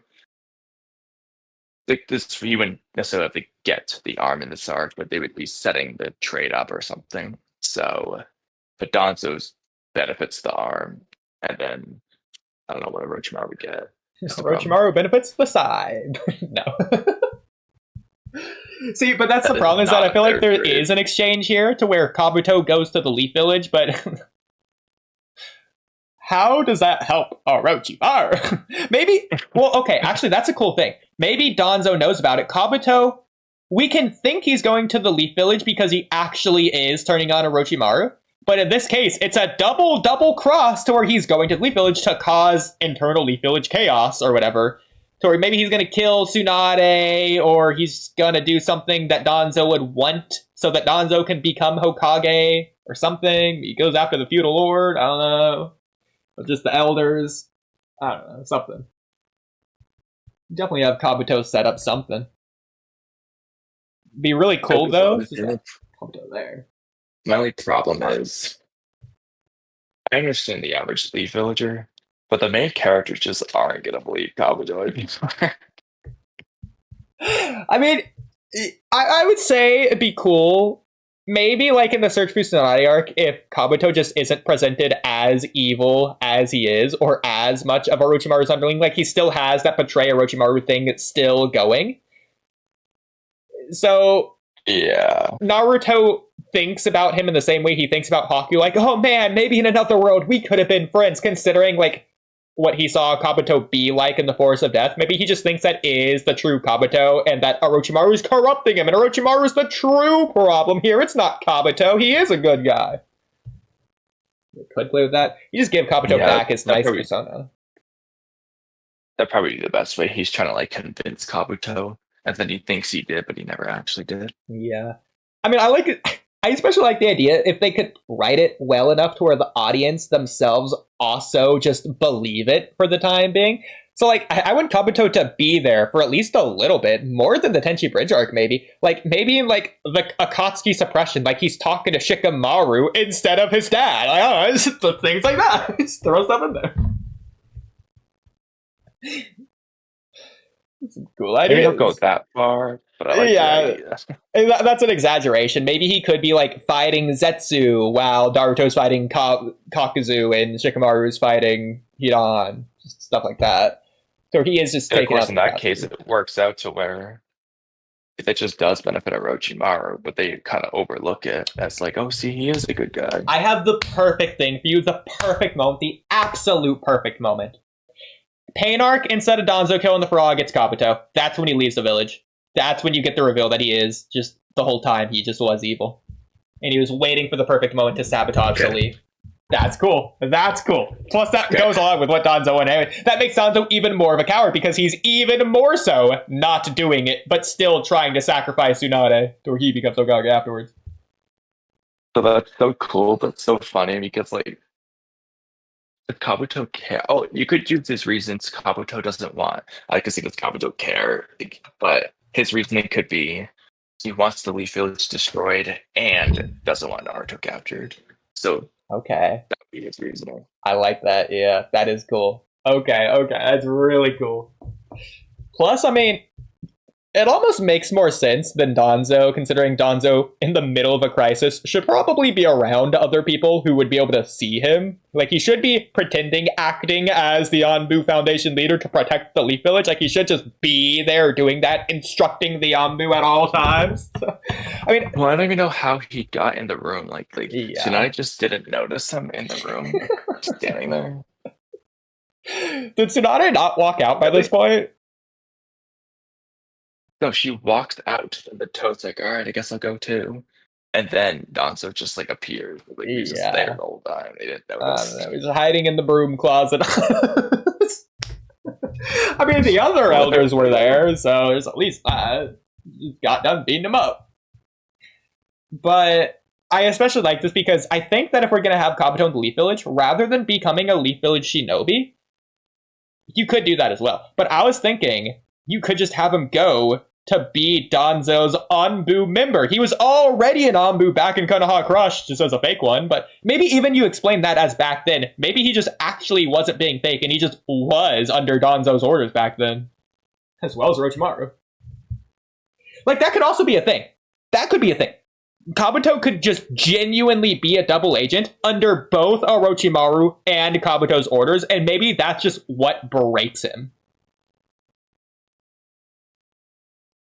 I mean, he was previously under Danzo anyway, so Was he? Kabuto? yeah, he's got Kabuto with No and all that. He was under Danzo up until that point. When is Then this? Orochimaru recruits him. In Kabuto's flashback, you learn like when he leaves the orphanage. Yeah. Okay. Yeah. Yeah. So yeah, no, that okay. So That literally just that's perfectly works. and then the fake story Orochimaru made is basically he just never left.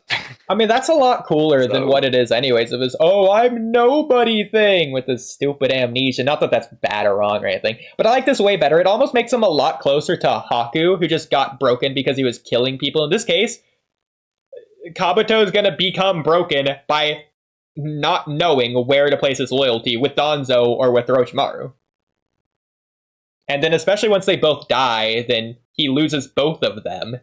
Where's he going to turn to? He's just going to be nobody. That works out way better, in my opinion.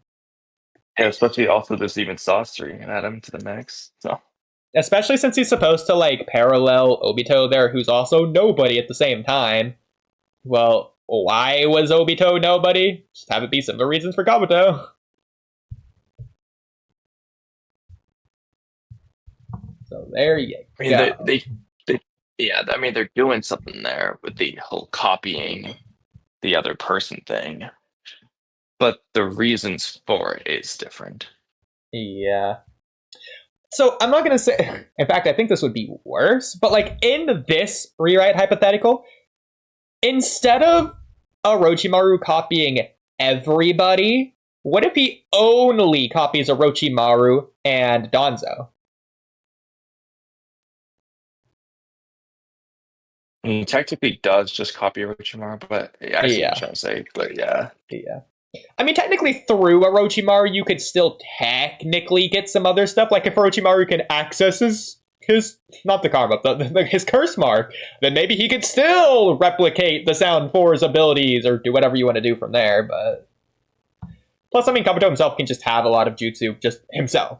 So, like Yeah, exactly. the white snake fang flashbang thing that he does. That's his own jutsu. So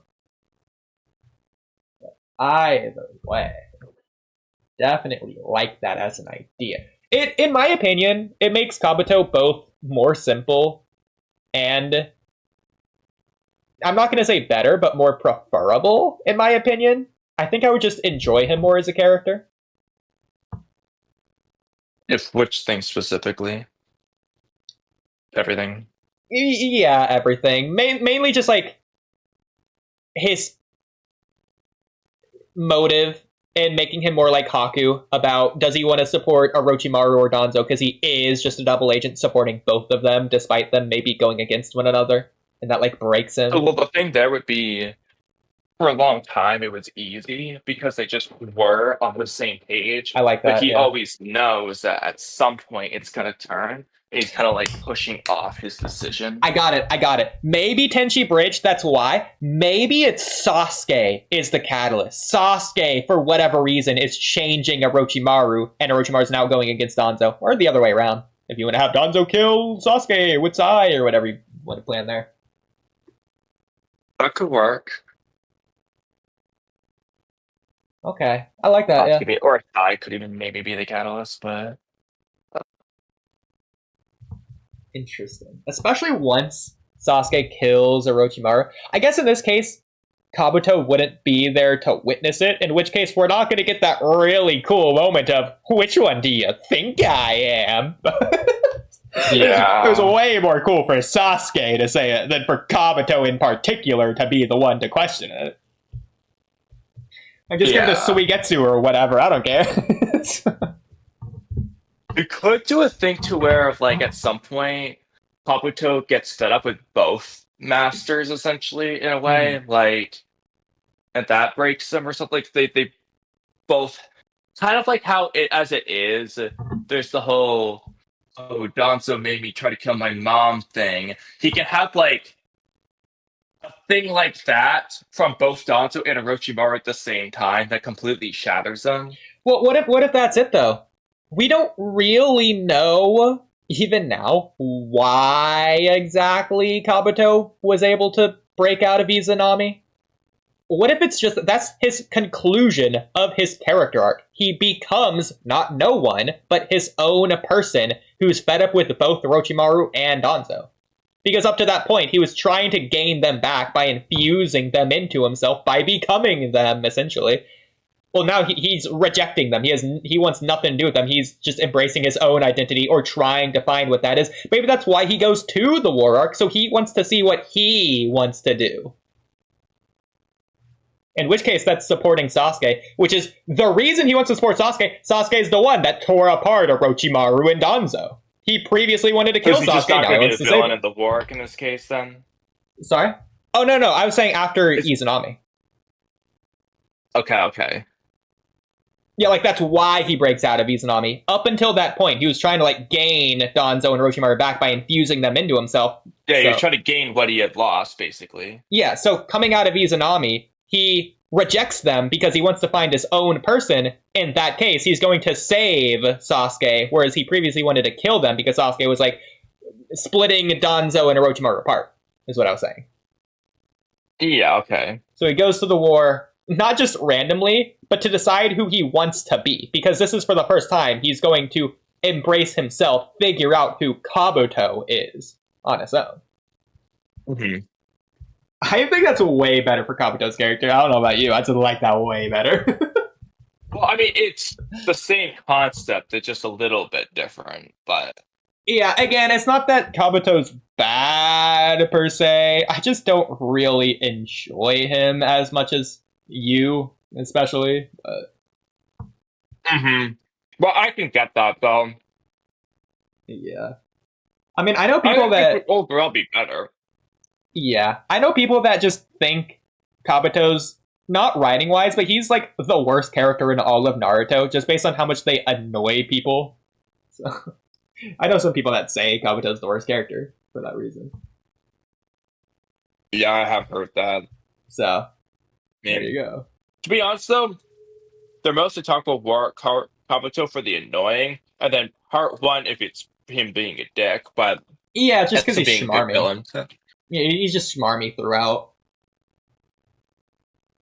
I like him being snarky, though. That's fair. Well, other people don't. The reason I liked Kabuto was part one. Like, yeah, I agree. Yeah, that's when he's definitely his best. Not that he's bad in part two, but either way. But yeah, that's what I would do for that.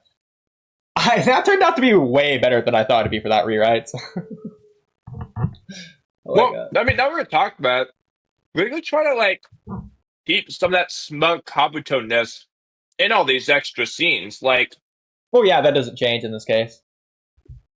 Yeah, but we get more of them because he's gonna be in more belief-filled scenes, essentially. True, yeah. So people who would have even more of a reason to hate him, we made him worse.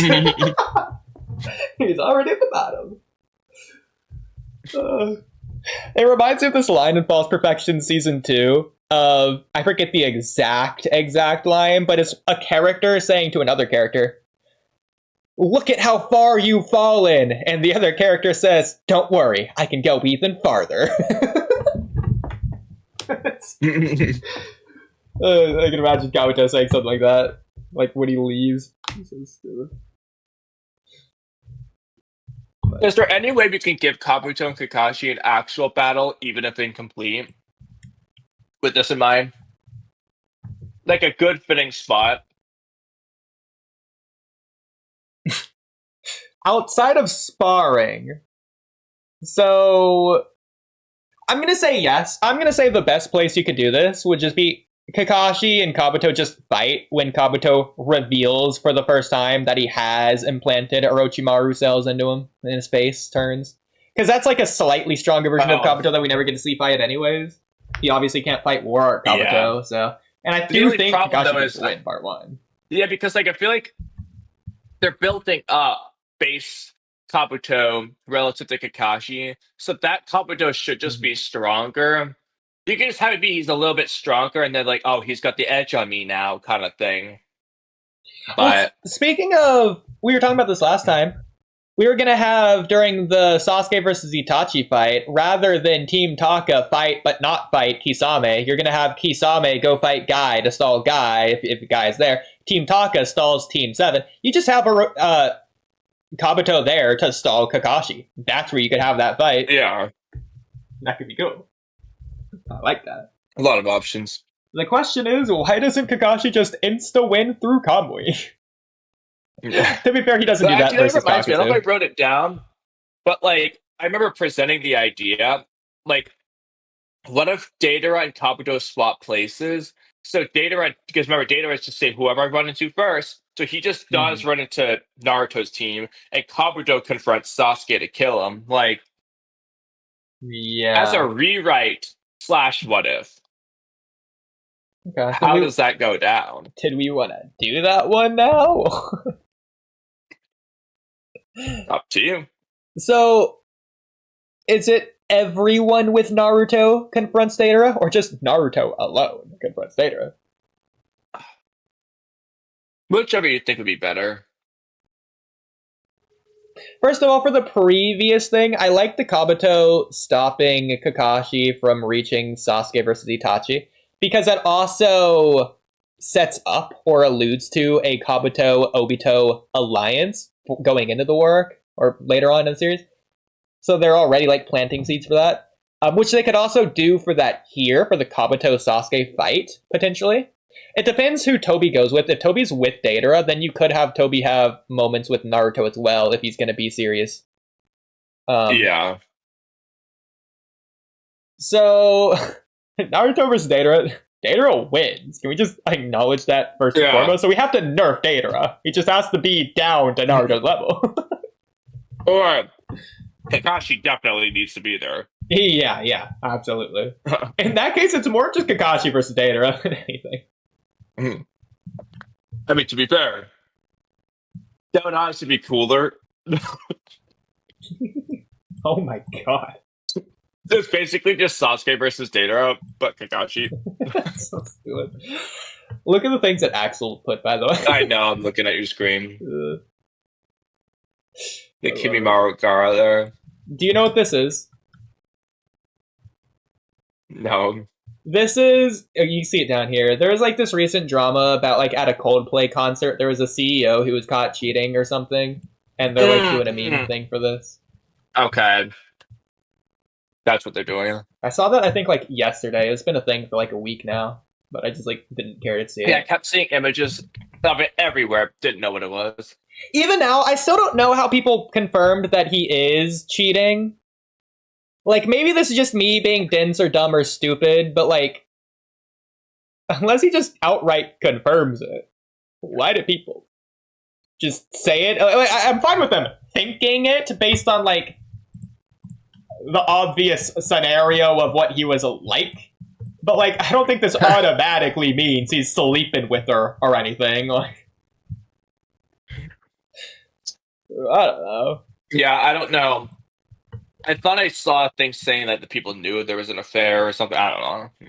Well, his coworkers were there. Like, it wasn't just him and the girl. It was like, like, I don't know. Well, that's what I'm saying. I think I saw things like I was skimming through something because it mentioned about something about like something about NASA. That's how I thought. Like, it might not have been NASA, but it was something like about rocket ships or something. Like, there was like one of those companies. And they're like, oh, you have to resign her. And I was like, what is this? And then I saw the image. I'm like, oh, I've been seeing that. And I thought it said, like, the coworkers knew about the affair. So, like, they knew there was an affair anyway. That might be how everyone... I don't really know, but... I don't know. Is that... You know me, I'm not the expert on current events. Like, but that gets the... But then, again, who leaks the fact that it's an affair? Or is everyone just assuming it? Is everyone else just saying it because everyone else is saying it? Who started saying it? I don't know. People just saw it and assumed, I guess? Like, I don't know. Because the CEO did put out an apology, so clearly he felt guilty for something, which that could imply an affair, but he never says, sorry for cheating on my wife, or anything like that, so I don't know. Like, I guess it's implied. Why are you apologizing to us, bro? Say sorry to her. Well, I think it's because it's a bad look for the company or whatever, so he's like putting it out as like a company spokesman or something. I don't know. Yeah. Maybe he started getting review bombed. The funny thing is, I bet if he just didn't react, nobody would have even thought about it. He just probably could have got away with it. Because I know he's a CEO, some real big important guy, but I don't know him by his face. Does anyone at that baseball game know him by his face? Is anyone at the baseball game just gonna look him up on the fly? Is that his wife? Oh, I don't think so. Even if you know who he is, are they gonna look him up? If it wasn't all over the place, nobody would know. I still don't even know who he is. Exactly. I don't even remember what he looks like. Exactly. That's the point. So I don't know. I feel like maybe this is just going back to the conversation that me, you, and Cam have had about what is cheating. Is it okay to talk about sex with your significant other in front of your ex or whatever? The other way, you get it. So maybe it's just me. I feel like this is the most incriminating thing you can do with someone in the first place. Well, it's definitely not the most.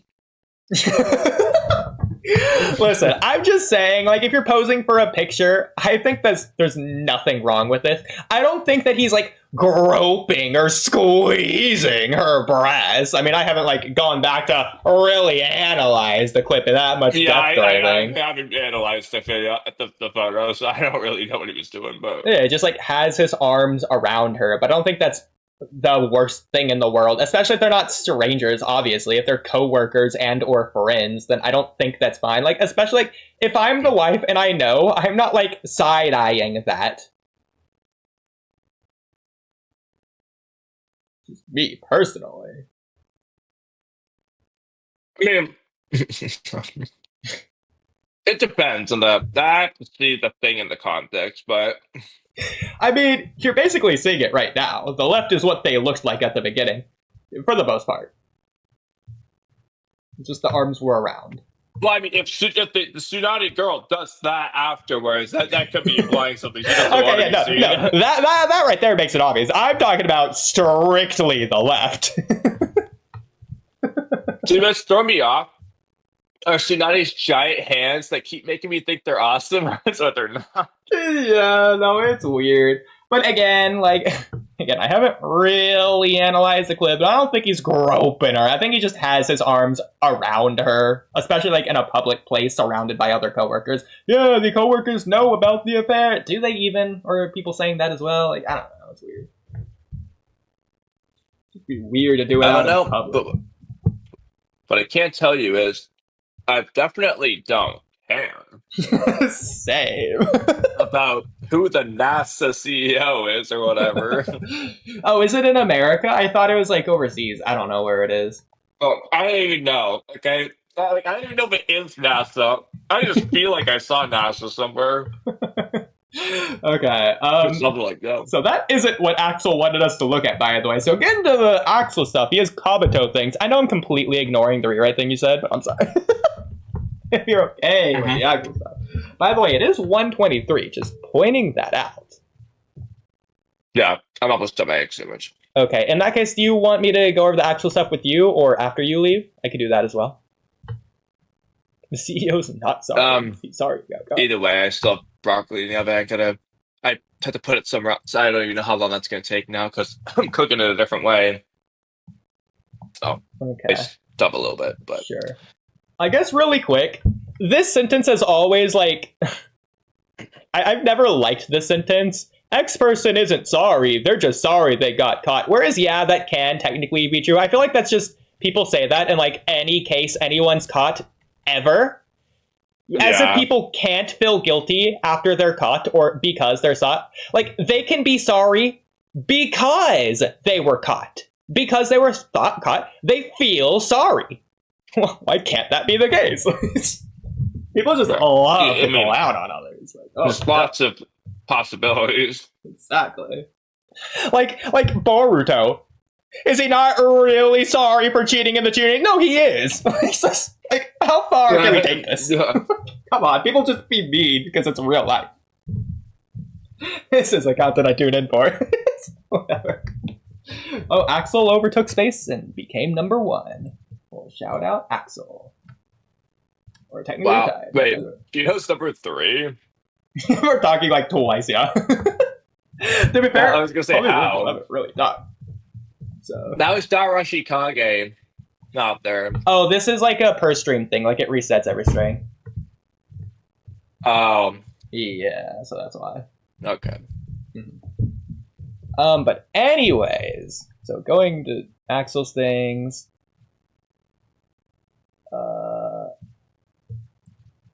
In part 1 or if in part 1 or Shippuden, Orochimaru body transferred into Gamaru, the world would be kind of screwed. Can he do that to the animals? I don't see why not if he can just be a snake. So, I guess so, yeah. What if he took over Mando's body? Well, Gamamaru, he just has 10 directions. So Orochimaru just wins. Yeah. Imagine if Kakashi... Because he's not old, he'll remember the dreams better. Yeah. Imagine if Kakashi was sent to live in the orphanage after Sakamo died and became part of their family. Might even allow him to save Kabuto from going down the wrong path earlier. Well, it depends. Does Kakashi get to befriend Obito still, or is he just going to be a dick at the end? Yeah, well, no, he's absolutely going to be, so... This is not saving him at all. If anything, it's going to make him worse. Yeah, if he's not on Obito's team or like first or at the same time. That is a pretty cool rewrite idea, though, either way. The aura in the "which one are you" moment has stayed with me ever since. Exactly. But again, it's because of Sasuke, not because of Kabuto. Okay, I gotta walk away real quick so I can wash my hands. I'll be That's back fine. in a minute or two.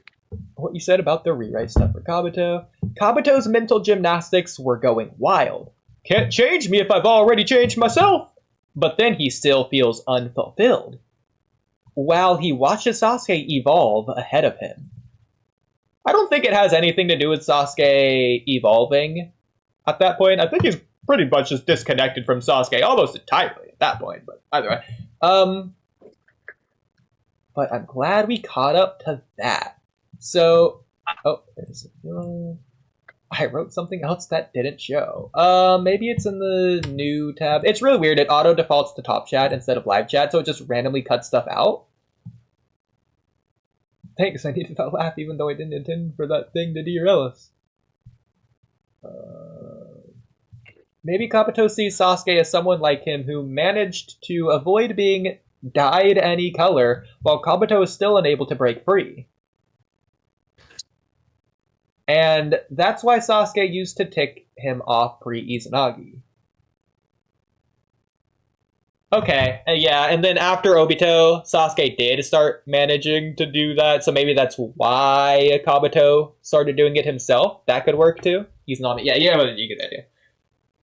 The Izana-E jutsu. G or whichever one you want it to be, it doesn't matter. But yeah. So I like that as an idea. He starts to change because Sasuke starts to change. That could be cool too. Maybe if Kamui has some thoughts on that. Tangential rant. But while Kamui's thinking of that, going back to the rewrites tab, we'll just scroll up to another rewrite. I think we did this one. Or maybe just responding to me. Well, Kamui's not here, so I guess we'll keep scrolling. Well, no, I do want to know if we did that one, though. So I know whether to do it or not in the future. But Kamui, whenever you're back, let me know. And YouTube chat, don't forget to like the stream and subscribe or whatever, and leave a super chat if you want. And hey, join the Discord. It's linked in the description. Okay, welcome back in the pin message. And so, were you able to hear everything I said? Yeah. I also like the idea of the Kabuto Sasuke parallel thing. I mean, technically that is kind of there, but Fine. I Yeah. feel like it kind of. I feel like it was there until it wasn't, and then it became the Itachi Kabuto parallel. Yeah, So that's fair. in this case, you would just have it stay Sasuke and not really Itachi. But you could try to make it both work, but like actually do both. Kamui Axel pilled a Sauron. He just said, just realized when you said that I wasn't subscribed despite being here a lot, so I just did. Well, thank you, Axel. No wonder it took so long to hit 1K. It's all your fault. All of it. Yeah, it would have been there years ago. Yeah, think about how exponential growth works, Axel. Jeez. So. All right, what's those rewrite ones you were wondering about? Would work better as a foil to Sakura. Okay. So the one to where, because I know you replied to it, I don't know if we went over it on stream. Anybody in the Infinite Tsukiyomi can leave permanently at any time to never return. They all just choose not to because they are living their idyllic dreams. Everything else stays the same. I think we did go over this on stream, right? I think we did go over it. Yeah, we definitely went over this one. Yeah, I thought so. Okay. Well, I'm just going to... See, this part of the problem with used topics is that it leads me to not delete topics as much because I feel like I'm just going to move them over to used topics later. So we just leave a lot of these topics here sometimes. Yeah. I mean, I do leave a lot of the rewrites here just because I like to True. look back at them or something, but it does become problematic when there's too many. Yeah. Okay. I guess I'll do a different... By the way, if you need to go, let me know. I'm just waiting for my broccoli to finish. I know. Like, it's going to be 2 o'clock. Okay. We'll just say 2 o'clock. Okay. I admit this is really dumb and changes absolutely nothing. But there are 8 gates and 8 names for the gates. They are currently ordered in a certain order. But let's go through each number and determine what we think is the best, most appropriate name for each number. And using the same names that are already there. Yes. Okay. Go ahead and pull them up then. Yeah. Hopefully Narutopedia just lists them. Of healing. Okay, yeah, so it does. I don't know why. The thing is, I gotta see real quick though if some of these get changed or not, because which one's Gate of Rest? Okay, so I was right. In the English dub, number 2 is Gate of Rest, and they're calling it Gate of Healing. Because I remember opening, rest, life, pain. Some of the other ones got mixed. Look, this one's saying 6th Gate of View, not Gate of Joy. 7th Gate of Wonder instead of 7th Gate of Shock. Yeah. So we need to look at both versions, essentially. Okay, that's fair. So I feel like our answers are gonna change with some of those. Sure. So I don't remember why I wrote this down. I just thought it was funny. So first of all, do you think this is a perfect order, or would you rather just do a different order or rename the order? Because, like, for example, I feel like Gate of Opening, Gate of Death, yeah, first and last gate, that makes sense. But at the same time, it makes sense to so change. Life should either be one of 3 options. The first one to parallel the Gate of Death. Yeah. The second to last one, so it's just right before the Gate of Death, Yep. or right in the middle, but it shouldn't really be third. Yeah, I agree. Likewise, I feel like almost all of these could be the 7th gate. The Gate of Wonder is like almost a mystical tier. Like, oh my gosh, I wonder what's beyond even this in terms of power. But the Gate of View. Limit. Yeah, exactly. Gate of Limit, like, kind of works as a 7th gate. But Gate of if you're using the other words, feel pain before death. Like, because the 5th gate is the Gate of Closing in the English dub. Mm-hmm. And then you have Joy, Shock. So, okay, in English dub, it should be Opening 1, Rest 2, Life 3, Pain 4, Closing 5, and then 6 Joy, 7 Shock, 8 Death. So, does that change? It's the gate of closing.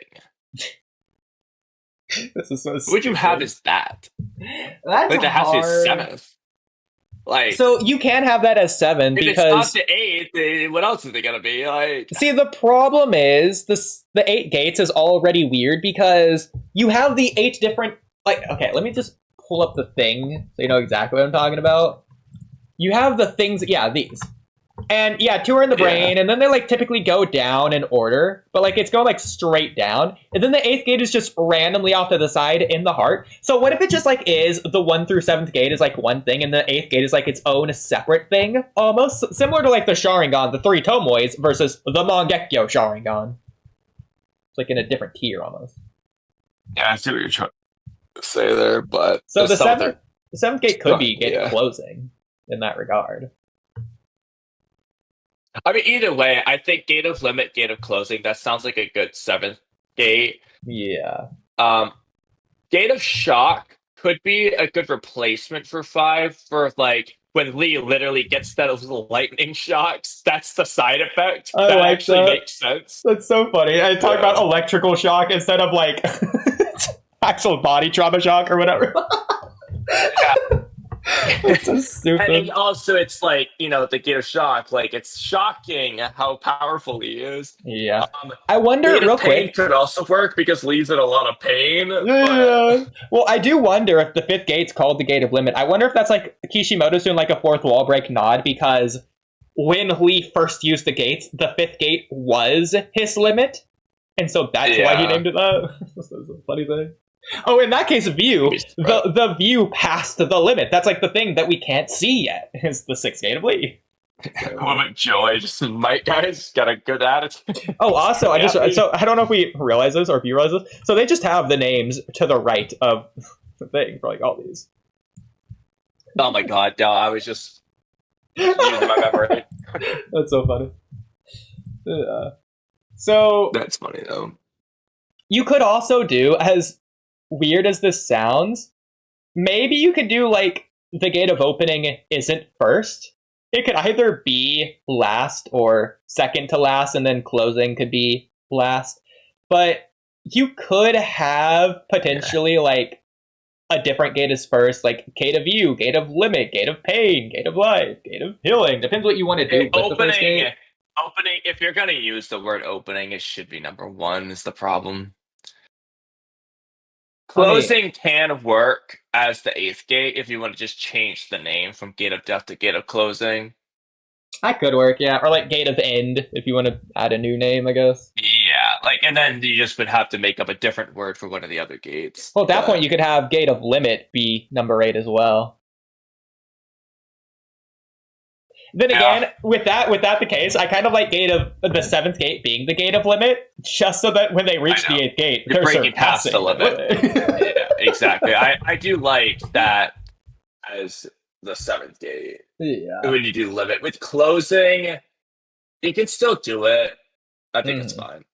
Yeah. The first gate being the gate of pain can make sense. It's almost like a warning to those if they want to get into the 8 gates. I like gate of pain being like that 3, 4, 5, maybe even. Like you're breaking those high thresholds. Now it hurts. Like, but to be fair, the first gate does start. I know, but like it really hurts. You could also do gate of limit Healing first. is so weird. It does not. I don't think it heals anymore. Yeah. So looking at the gates themselves, the first 2 are in the brain. So either 1 or 2 could just be the gate of limit.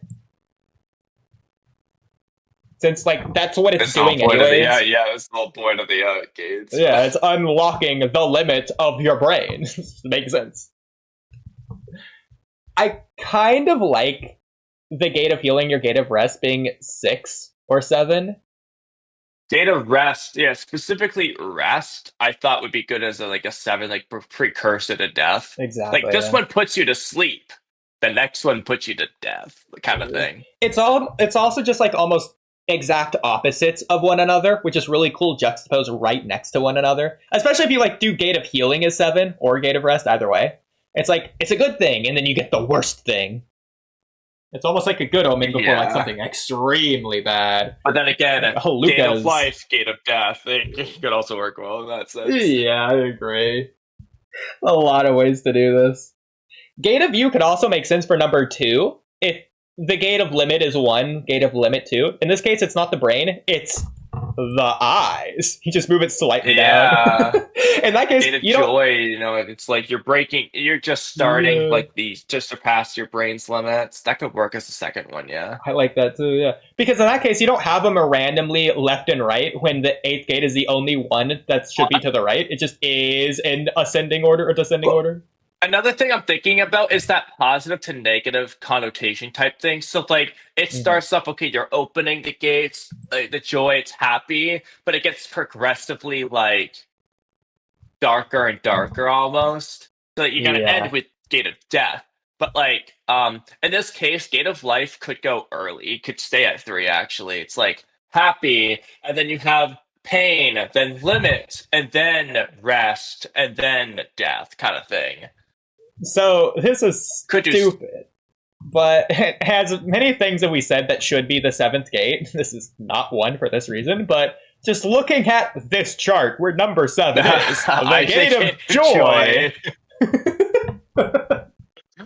Especially if we're making... I knew where you're going with that one. Especially if we're making the 5th gate the Gate of Shock, because the orange lightning electricity... all over a stupid joke. With the series presented, it'll make it make sense. Yeah. But I do like Gate of Shock before death, because like people go into shock before death, so that is all. It also feels like the most like serious of all of these terms. Just like it as 7 in that way. Almost like paralysis. Gate of Joy being 6 is interesting, being the one before shock as well. It's almost like hallucinating at that point, especially after Gate of Closing. It's like 1 through 5 is its own thing. 6 and beyond is like, it's a different tier. It's a whole nother level. Yeah, I agree. So it's kind of cool that way.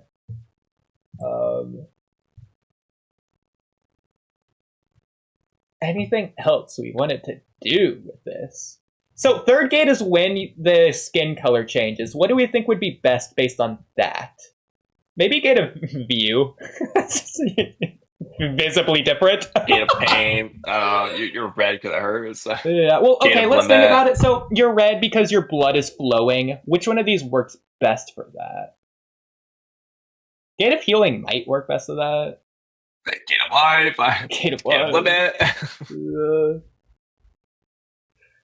Gate of Joy. You're blushing. You're so happy. Oh, that's so stupid. So is that the gate where Lee loses his pupils? I think so, right?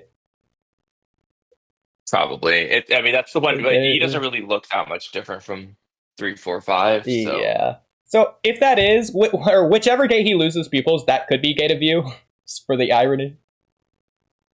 Yeah. But that doesn't really have anything to do with Gate of Joy if you use the alternate explanation. Yeah. Like, again, this isn't a rewrite that would actually make sense to incorporate. It doesn't make the series... I'm not even going to pretend it makes it better in any regard. I don't even think this was enjoyable for other people to watch, but this was definitely enjoyable for us to do. Like, I'm glad we did this.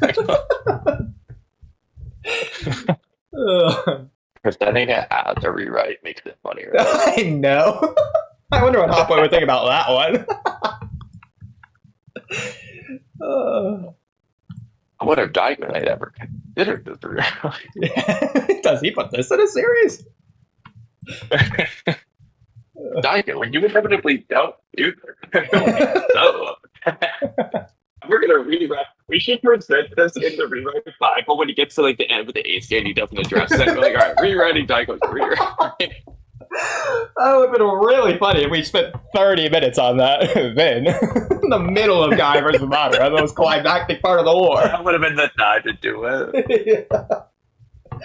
Like, oh, I actually have a perfect segue for this.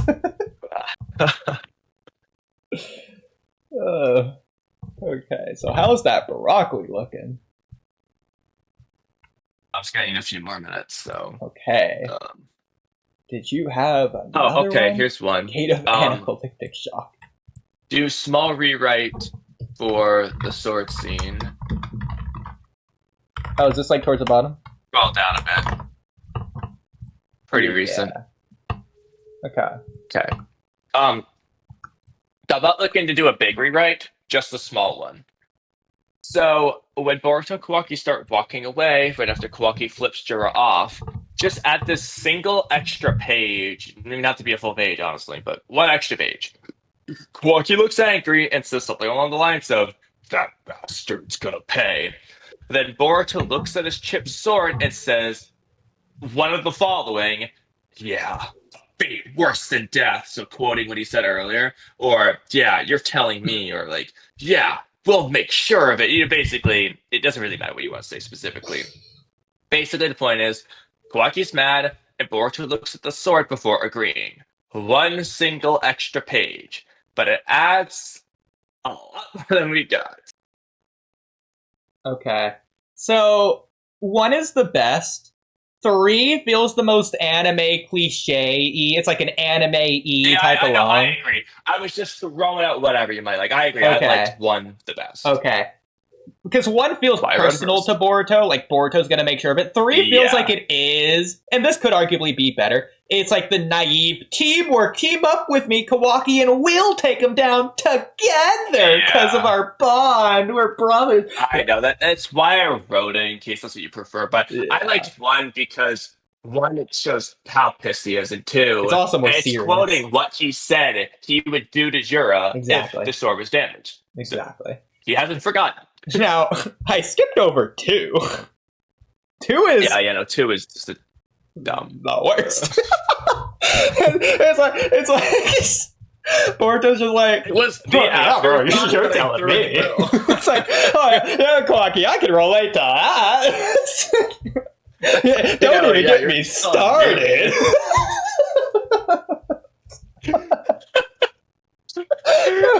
That would be a funny one. Don't even get me started. That's what he's gonna say. I like it. It's just like, oh yeah, Kawaki, that's relatable.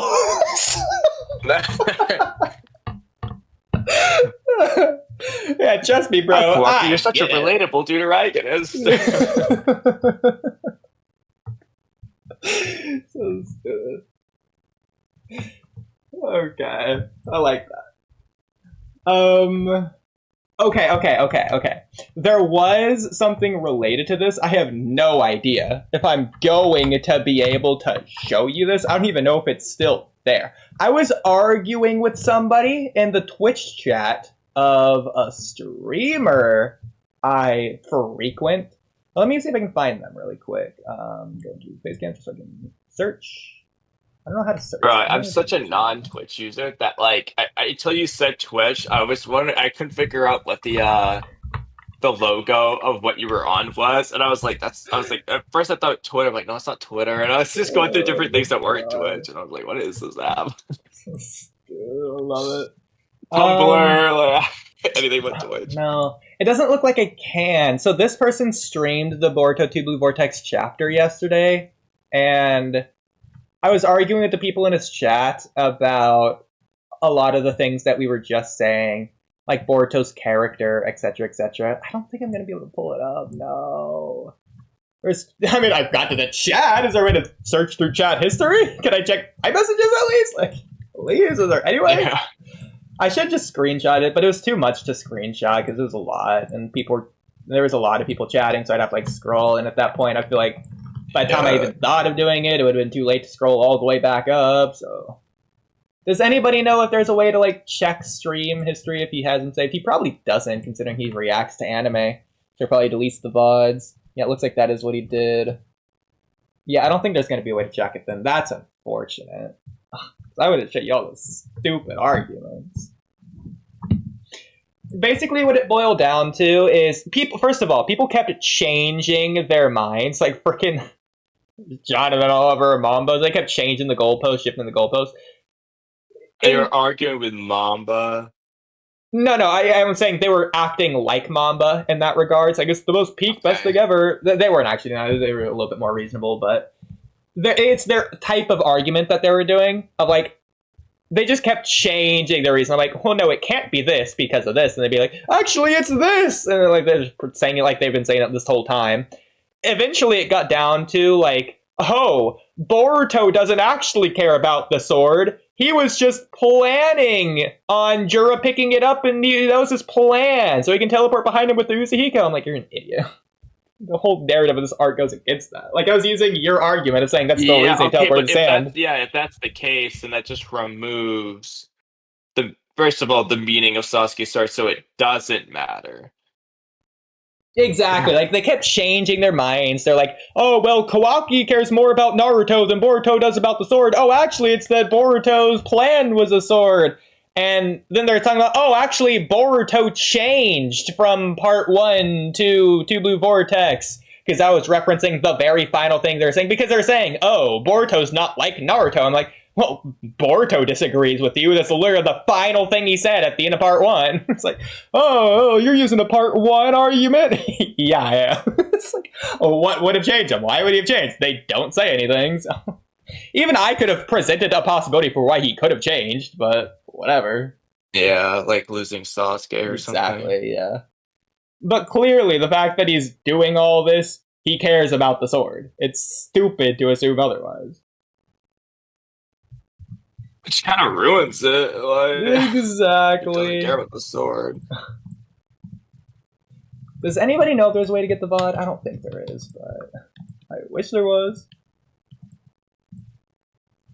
I don't think there is. If I follow, does it do it?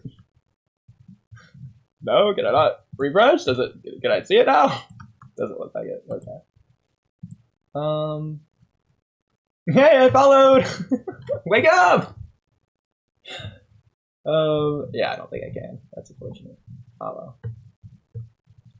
But it was a whole lot of back and forth for like 20 minutes. People did not like me having a problem with it. But whatever. Either way. I like how their justification is the sword doesn't mean anything. Yeah, that's the point. That's the problem. You can't build it up as being so important to Boruto just for it to not be important to Boruto. I mean, the fact that he even says in chapter 5, I'm borrowing this and I'll return this, or whatever he says. It takes away the meaning of that promise. Like, you know, if he just doesn't care in the first place. Yeah, I'll return it to you, Sasuke, in 30 pieces. Exactly. Like, I'm explaining to them why it matters to Boruto. This is Sasuke's legacy that it was passed down to Boruto through the sword. The sword means Sasuke to Boruto, which it's Sasuke entrusted Sarada, so it means Sarada as well. You know, the person who's helping him through omnipotence. Wow, it all comes full frickin' circle, bro. It's like, you could argue that's the reason he didn't despair in the first place, is because of Sasuke. Because of Sarada. You know, the person that he's entrusted to protect through the sword. What do you mean it doesn't mean anything? It means as much to him as Kawaki means to Sarada. The sword's one of those things that's good that Ikimoto did. Yeah. It's like, bro. Ridiculous. But you know, Boruto doesn't care. Yeah. No one in chat cared either. But people in chat did care about the previous topics. How do you learn the 8th gate? Never thought it made sense. Training. It's probably the same way you learn all the other gates, to be fair. But, yeah. Somehow you just know. Yeah. Would work if you can turn it off, but past a certain point, you'll die from burns and blood loss. Well, I think you'd probably just die from using the gates in general if you just kept them on. Either that or you'd probably just, like, pass out. Well, maybe you would die, because the whole point is that you're unlocking the limiters of your brain to do 100% of what you can do. So maybe you would just die, I don't know. You just kept them on. If there's a gate of rest, though, it'll put you to sleep. Yeah. It literally destroys your chakra network, so a healer couldn't do anything. Does it do that? The 8th definitely gate? not, because it doesn't. Oh, the 8th gate. Yeah, but besides I don't think so. It seems like I could still use chakra. Do they have when did they have that visual? Is it with Guy to where you see like the chakra points and like the chakra flowing through it so hard it's like bursting open the chakra point? When is Not like that? a chakra point, but it's like A chakra node? I don't know. yeah, something like that. It might not even. It might just be a metaphor for like an explosive amount of chakra. You can't even contain it. I don't know. No gate of youth. If we're changing the name, that should absolutely be a gate. The 7th gate, the 1st gate, I don't care. 3rd gate? Yeah, the 7th gate. No, the 7th gate, that's Guy's like thing. Okay. I like it being the 3rd gate, because that's when Leech like changes appearances as well, but I don't know. Okay, this doesn't make sense, but that'll be the gate of adulthood. Okay, if we're doing that, but I feel like that should be the 7th gate. The 2nd gate should be the gate of youth. No, the 7th gate's gate of youth for Guy. Okay. 8th gate is adulthood. The 8th gate of youth. Oh, what if instead of opening, you do Gate of Rising? IDK where it would go. Gate of Rising, I like that as a name. It sounds cool. Yeah, that'd be any gate. Yeah.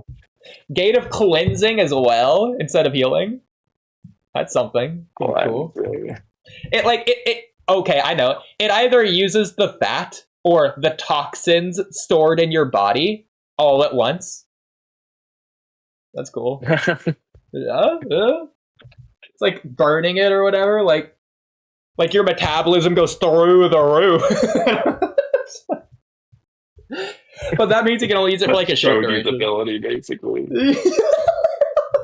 Yeah. Okay, that's funny. In that case, that's like the 0th gate. I don't know. Sorry, just spitballing along, girl. That's just the red pill. Yeah. Shino should have fought Kidomaru, and I'll die on that hill. Is it because of the bugs? They're both using bugs. I think it could be cool if Hidari stops Jura when he's about to kill Boruto, but isn't aware of why he moved. Kinda a callback to Versus Haku. Well, trust me, we love that callback. Oh, I love this guy's video. Yeah, SS Jutsu, he's awesome. Adonis, Geekdyknights, whatever you want to call him. If the VOD is there, you can let us know. Slime! Neji should have fought Kimimaru! Oh, there's a lot of people he should have fought. I love Ninja! With the red heart. Is that implying 8th gate? I like it. With the burns and blood loss, I was specifically talking about 8th gate. The Gate of Burning would have been a really cool one. Maybe that could have been the 3rd gate, or 4th gate, or 5th gate. Yeah, that's why you're red. Yeah. Since your blood turns to steam, it would make sense. Okay, then maybe like 6th or 7th gate. Yeah. Basically in a U-shaped oven. U-shaped oven, I like that. That's funny. Burning fat, Gate of Ozempic. Open. Always thought 8th gate was just a watered down Kaioken. Kind of. So, I was thinking about this the other day. Do you think that, like... I don't see why not. Couldn't Lee just use Night Guy like in the 7th gate, if not base? Like, why do you need the 8th gate for that? The Morning Peacock makes sense. Okay? The Sekizo makes sense. Night Guy is just like Konoha Whirlwind without the spinning. It's just dynamic entry. Exactly. Like, I get it won't be Night Guy, but it can be like Morning Guy or whatever, like Afternoon Guy. Yeah. Like, I get they're doing the thing there, the Morning Peacock, Evening Elephant, Night Guy, but like, does it need the 8th gate? Like, I get the dragon around him and all that, but like, 7th gate already has a tiger. It's like, same thing. I mean, low-key, though, Lee's 6th gate kick Madara in half basically is this anyway. It was stronger. Night Guy didn't even kick Madara in half. Ignore the fact it's completely different. Considering how much stronger the amp was, you got a point. It's true. Yeah, so that's proof that Lee did surpass Guy. The Twilight Pegasus. That sounds so weird. So hard. I don't know. This is the combo that the Naruto databook or whatever statement was comparing to Lee. Yeah. It was just this kick. Okay, Kamui, that's 2 a.m. Did you want to do one more or end it there? We can do one last one. Did you do the last one or me?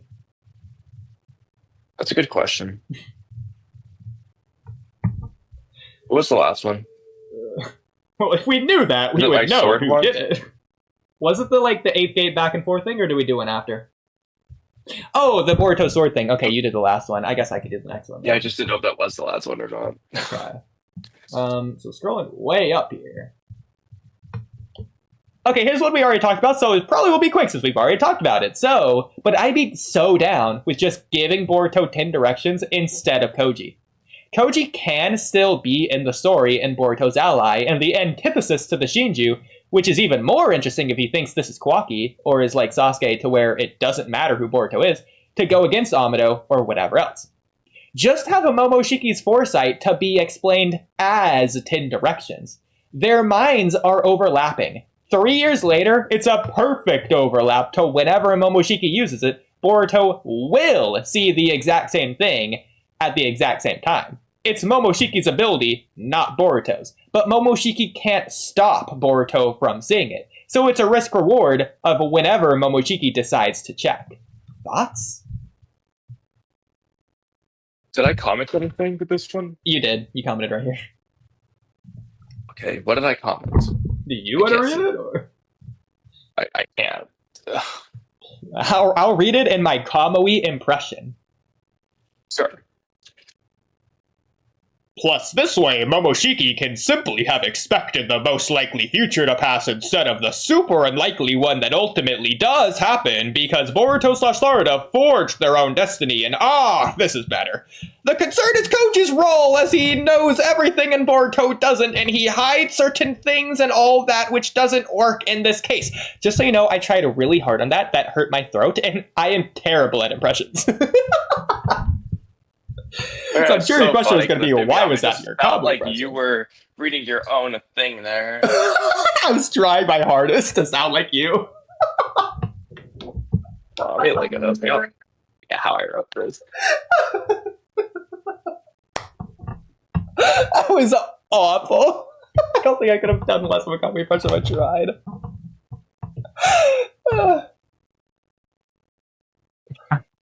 Oh my god. Okay, now I understand. Well, perfect. You already have my thoughts. Do you want to say them in your own voice? Plus, this way, Momoshiki can simply have expected the most likely future to pass instead of the super unlikely one that ultimately does happen because Boruto/Sarada forged their own destiny, and this is better. Yeah. So Momoshiki would use it anytime he's about the concern. Yeah, Momoshiki wants to get one up over Boruto, which is why he would want to look in the future so he knows what to do or plan or take over at a certain moment or whatever. But Boruto would also know that, so it's risk-reward. Also, at the same time, he doesn't want Boruto to die, and so he would check just for himself, just to confirm. But also, at the same time, he might want Boruto to see the future in case Boruto is going to die or he thinks Boruto's going to die or whatever else, so Boruto can, get out of a certain situation. For example, when he's fighting Jura, and Momoshiki thinks Boruto's going to die, and let's just say he hasn't used 10 directions beyond that point, Momoshiki would use it just so Boruto can see how to get out of that. Similar to when Momoshiki's telling Boruto to jump to avoid Mitsuki's Sage attack at the end of part 1. Yeah. And so he's guiding Boruto, leading him to the future to where he doesn't die, or whatever's most preferable for Momoshiki. But since Momoshiki is Boruto, it's also, unfortunately for Momoshiki, most preferable for Boruto. So he has to use it sparingly, which is why he's not constantly using it. So the question then is, what do we want Koji's role to be in this case? So Boruto can still tell Koji everything. And Koji, through his toads, can still communicate with everyone else. Koji's thing, now that Ishiki's dead, maybe he knows... I mean, Code's still around, so he could still be prepared for Code. Amado's still around, so he could still be prepared for Amado, especially as that also intertwines with Kwaki, who connects to both Code and Amado.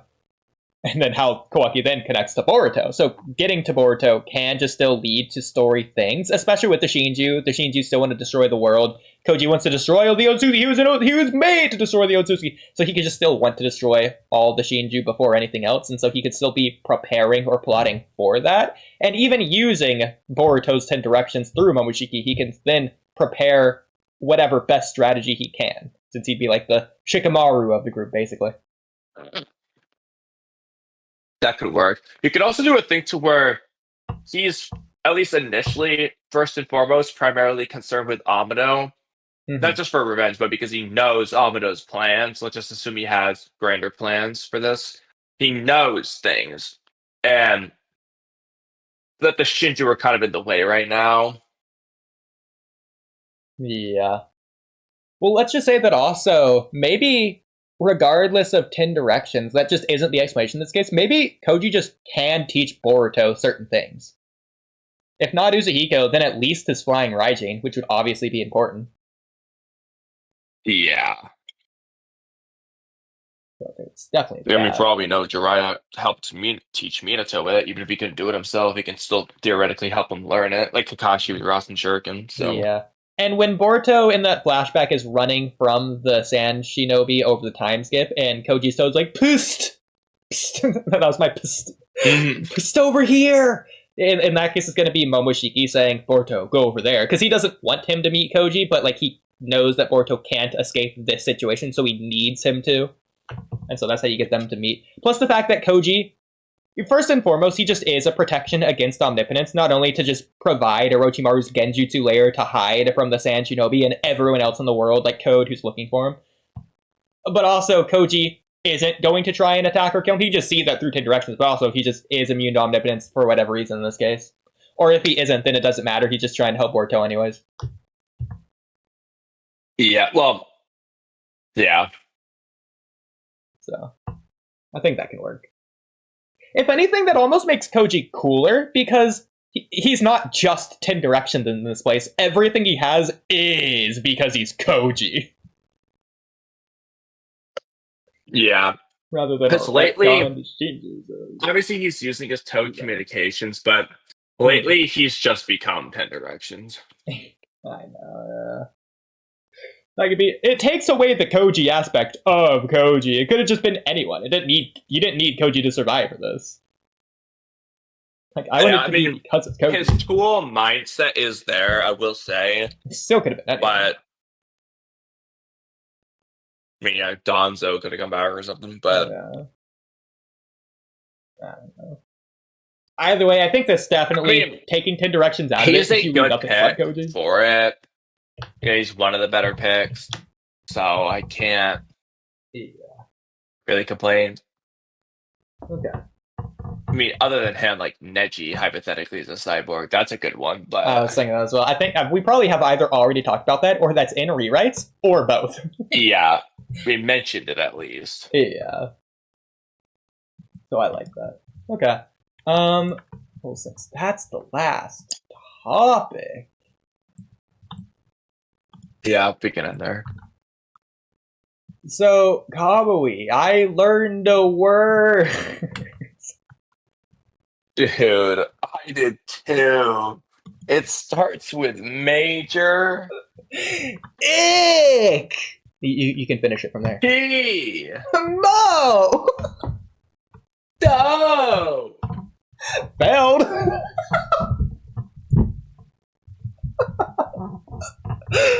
Dan, who is it? Kimoda failed. Dan? Thanks, I hear. Uh... Now, Dan